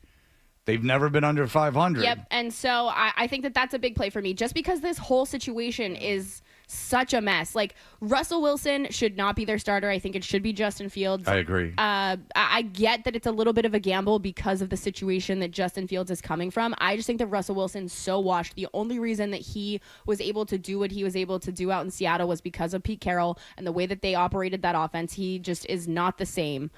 So I expect some regression from them, and I just don't love the stuff that they've put around. What's the money on that? You got to be getting good plus money. 145. Yeah. Yeah, so I think that this is going to be the year that Mike Tomlin finally gets got. I really do. You're betting against trends. Joe Murray would not like that. Yeah. I'm a lot heavier on the Cardinals this year than a lot of people. I think that they're going to be the Stop Houston making Texans fun of lip shots. of last year. Okay. I see what you did there. I'm a lot. Fat joke. Go ahead. I like the Cardinals this year. I think they could be the Houston Texans of last year. I like the jump. Really? Yeah, I like the jump that Paris Johnson's expected to make, especially with Kyler Murray coming back. I think that he could really make a jump. He's got some protection. They've got a receiver now. You got a couple wild ones. You're in on Kyler Murray? Yeah, Really? I'm not huge on Kyler Murray. They're paying him. I can't. Yeah, but I mean, Cliff Kingsbury drafted him specifically for his offense. Kingsbury's not there anymore. I've gotten doubting Kyler Murray for a significant portion of his career, and I don't know what it is, but there is just some magic cloud that follows that kid around when he's on the run. I don't know what it is. He pulls stuff out of his butt like nobody I have ever seen. Yeah, but I don't think that he's going to get hurt back-to-back seasons. Like, that's super rare.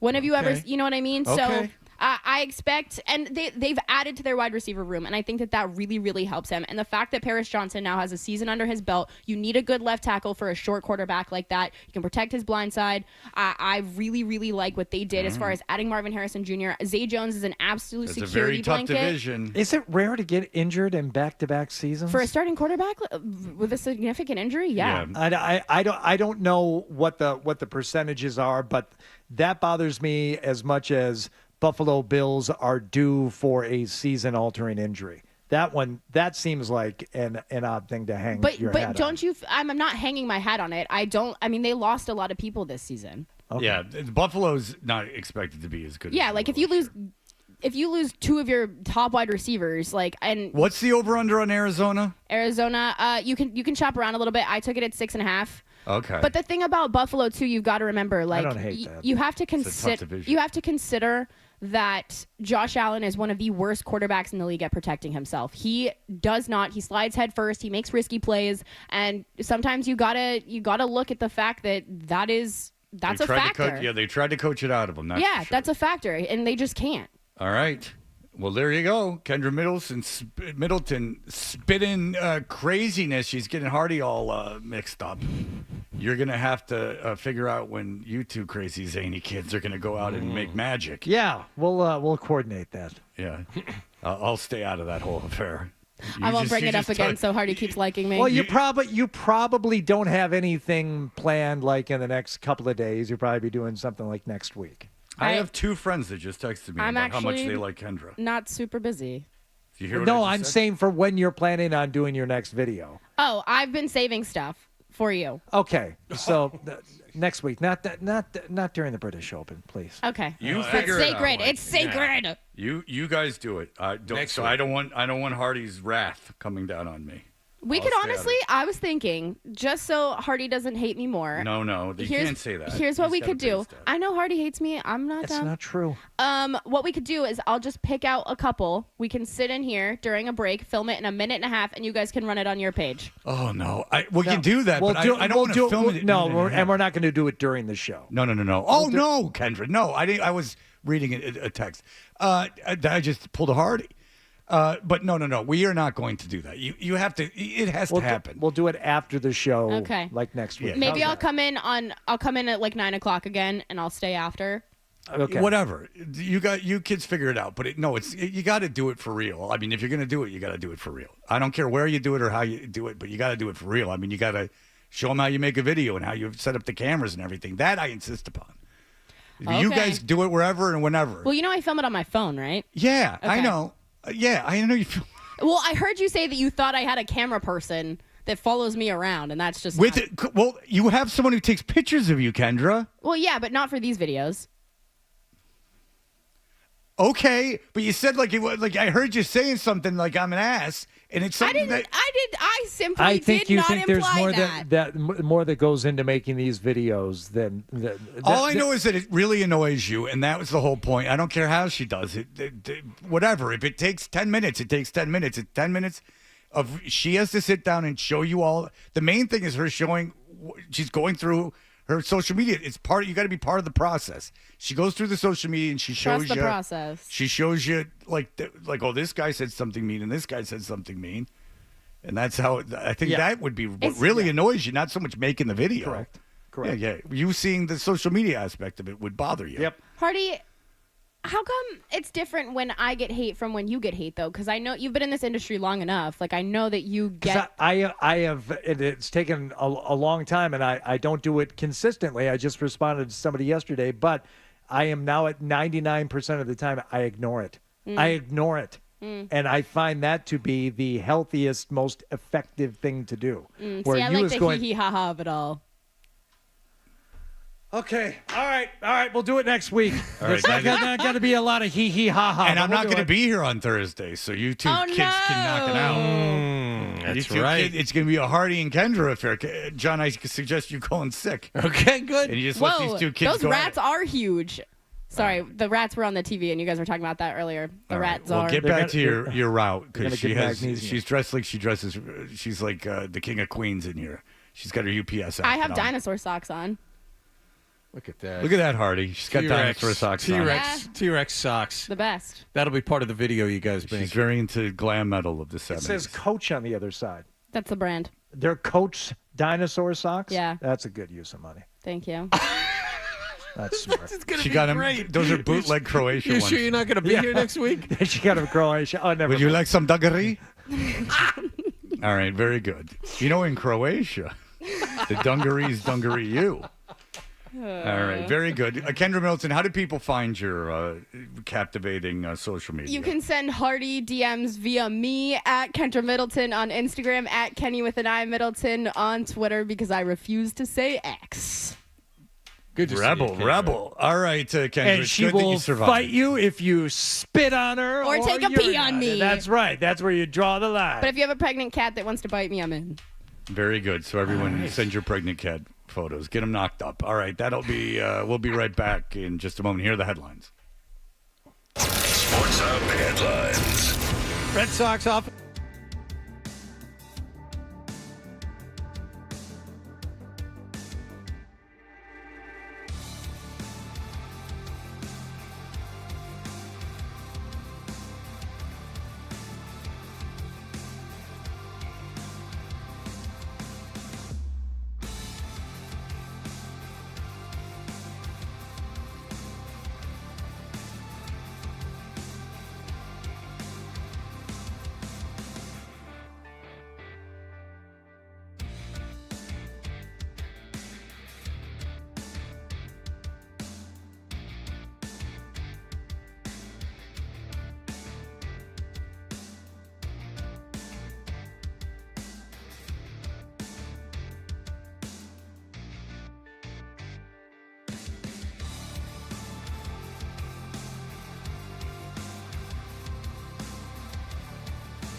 Ford in Nashua. Looking for great deals on new Fords? Go to the Best First. Best Ford in Nashua. Head to the bestfordnh.com. I just have two quick emails before we get to the stack. One is it's called Tyler Milliken's Cousin, and it's from William. It says, I know where Tyler Milliken's cousin's jewelry. I know Tyler Milliken's cousin's jewelry guy if you're interested. And it is a vending machine that you would find at the grocery store with the little pods in them. Excellent. Plastic pods. And then just one more. Mitch says, and you got this too, Hardy, so it must be read, Fred's takes are refreshing, unlike Wallach's. So nice to hear sensible, insane Red Sox takes on the station, unlike the hate-filled bias takes from the likes of John Wallach, who obviously has a personal grudge against John Henry. My theory, John Henry stole Wallach's girlfriend away back at their high school sock hop. He's never forgiven him. Mitch in New Bedford. He had the whole thing was filmed in black and white. It was ugly. Yeah. All right, John. There you go. So John Wallach, the ridicule for his wishy-washy, just complaining for the sake of complaining Red Sox thoughts. Well, he wants him to do something in the trade line, but he doesn't. Yeah. That's like it's the opposite of the fries at the place on Castle Island. You have to get them with vinegar or don't. Not. They're great either way. Yeah. Take the magnesium and just take a snooze. We mentioned, along the lines of powerful drugs, the largest cocaine bust in history. Largest cocaine bust in Paraguay's history. We used to say Paraguay, and we used to say Uruguay. Right. Now it turns out we were saying Uruguay wrong. It's Uruguay. Do we say Paraguay? I think it's still Paraguay. Okay, let's go with Paraguay. 4 tons of cocaine found in a shipment headed to Europe. What do you think they hid the cocaine in? A shipment of what? Cat litter. Sugar, which seems to be something too obvious. Yeah. But apparently it must have worked at least once before. I doubted it was the first time. They called the sting Operation Sweetness, and they detected a Walter suspicious Payton, rest in peace. shipment and seized 4 tons of cocaine, $240 million worth, which actually seems on the low side, but I'd have to do the math. How much starting was with it the they 8 say it was balls. worth? Well, I mean, worth what? Wholesale, street value? No, how much did they say it was worth? $240 million. For 4 tons of cocaine? Yeah, that seems a lot. That seems really low to me. Because I think you're going to get at least 5 years if you get caught with 4 tons. Let's see. There's 16 ounces in a pound. So if you're getting 200 for an 8 ball, that's $3,200 a pound. Right? Okay, yeah. Mm-hmm. That sound right? Sure. Okay. What's 32 times the amount of 80,000 pounds? Okay. Oh, damn it. Hold on. 3,200 times 80,000 equals 8.19 E11. Yeah, it's getting into theoretical numbers. Well done. Very good, Hardy. It's worth now so we much- have our answer. $256 million. You just got sent to the authorities. They're like, why is this math being done? No, actually, they were spot on. All right. Okay. It seems like you should be able to, like, at least $1 billion. Yeah. If you're going to be moving tonnage, you know? No, I guess they were right after all. We mentioned earlier that The Bear has been nominated for an Emmy for Outstanding Comedy Series. Any guesses as to what the other nominees were? And there's shows I didn't watch, but I bet you can guess. Abbott Elementary's definitely one. That is correct. I don't think it's bad or good. I've only seen one episode. I would imagine What We Do in the Shadows has been nominated. Oh, wow, Fred, you were 2 And I've for 2 never on seen these that things. show. These are critical darlings. All right, 2 for 2 so far. Abbott Elementary, What We Do in the Shadows. John Mulaney's L.A. show, but that might be talk show. No, it wasn't. That probably wasn't nominated. Well, I said no. What else? Tyler Milliken's cousin's chain. Hacks. Oh, that's terrible. That's the lady from Designing Women. Oh. She is a comedian in Vegas, like a Joan Rivers type. Mm-hmm. And there's like she had a assistant who was a comedy writer come work for her. and everyone said how great it was, and I watched it on an airplane, and I could have been more bored. Go ahead. Curb Your Enthusiasm. Should have known that one. Yeah. Reservation Dogs. Oh, I love that show, but I wouldn't say that's a comedy. That's another one. Reservation Dogs is not a comedy. It's a really good show, but it's definitely not a comedy. It's definitely not a comedy. I don't even know what it is. What is it? It's about these four young people whose friend killed themselves. They live on an Indian reservation, and they're I've seen trials and promos for travails. it. Yeah, it's yeah, very yeah. good. Yeah, but it's definitely kind of sad, kind of dark. I mean, there's a ton of dark stuff, and there's Yeah. like a ton of exploring of the culture. I would definitely not say it's a comedy. Are there so few comedies now that this is what they're doing? Okay, go ahead. And Palm Royal. Oh, well, that's just about the solo action of the British Empire. Palm Royale. Sorry, Dan. I offended Dan's Euro. I don't even know what that sensibilities. is. I don't. Give me the days when Frasier just would sweep it. That's all I need to know. Outstanding drama series. You notice the phone's going crazy because Tyler Milken's cousin's answering them. People just want a chance to talk to the TMC. Probably. Shogun. Never saw. That's supposed to be like the greatest thing ever to happen. The Crown. Also the greatest thing to ever happen. The Morning Show, which I didn't even know was still on. That's the Jennifer Aniston. That's right. Well, you keep repeating my jokes. Yeah. Gilded Age, Slow Horses, Mr. and Mrs. Smith. Slow Horses. Go ahead. No, it's all right. No, take it. No, it's okay. No, you got something. No, it's all right. No, workshop it in your head. I'll give you a There's moment. a Family Guy about it. Oh, yeah. One of the great episodes of Family Guy of all time. Yeah, no. Fallout and 3-Body Problem. Yeah, TV is got a problem. We need collective experiences. Like there needs to get back to a time where everyone's consuming the same stuff at the same time, at least occasionally. Because there is no appointment television. We're not watching things at the same time. Like we're not. There's the zeitgeist is very fragmented.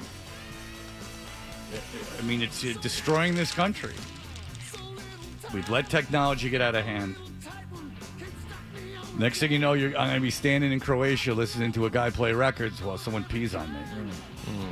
Oh, True Detective Night Country was nominated for Outstanding Limited or Anthology Series. As good as Jodie Foster is in that, I would say don't, because the ending is going to piss you off. I didn't even know they made it. Yeah. I know they made the first one, which was good, but I figured it out right away. Baby And then Reindeer was nominated. I had to back out of that. I didn't think that was that good a show. I stayed until the end, and again, the ending is because once he went unsatisfying. Once they show the past when he was at that guy's when he was with the comedy writer or the television writer, I'm like, well, there's no point of this show anymore. The worst thing has just occurred. Like the stalker's not the villain. Tell me about that guy. Yeah, tell me what the man raping the other man is the bad guy. Yes. The stalker is just stalking. All right, there you go. Excellent. That'll do it for us. Everyone, have a great day, would you? We all put our pants on one leg at a time. Everyone have a great day. Bye. More Toucher and Hardy on the way on the Sports Hub. Right now at Planet Fitness, you can get everything you need for just $1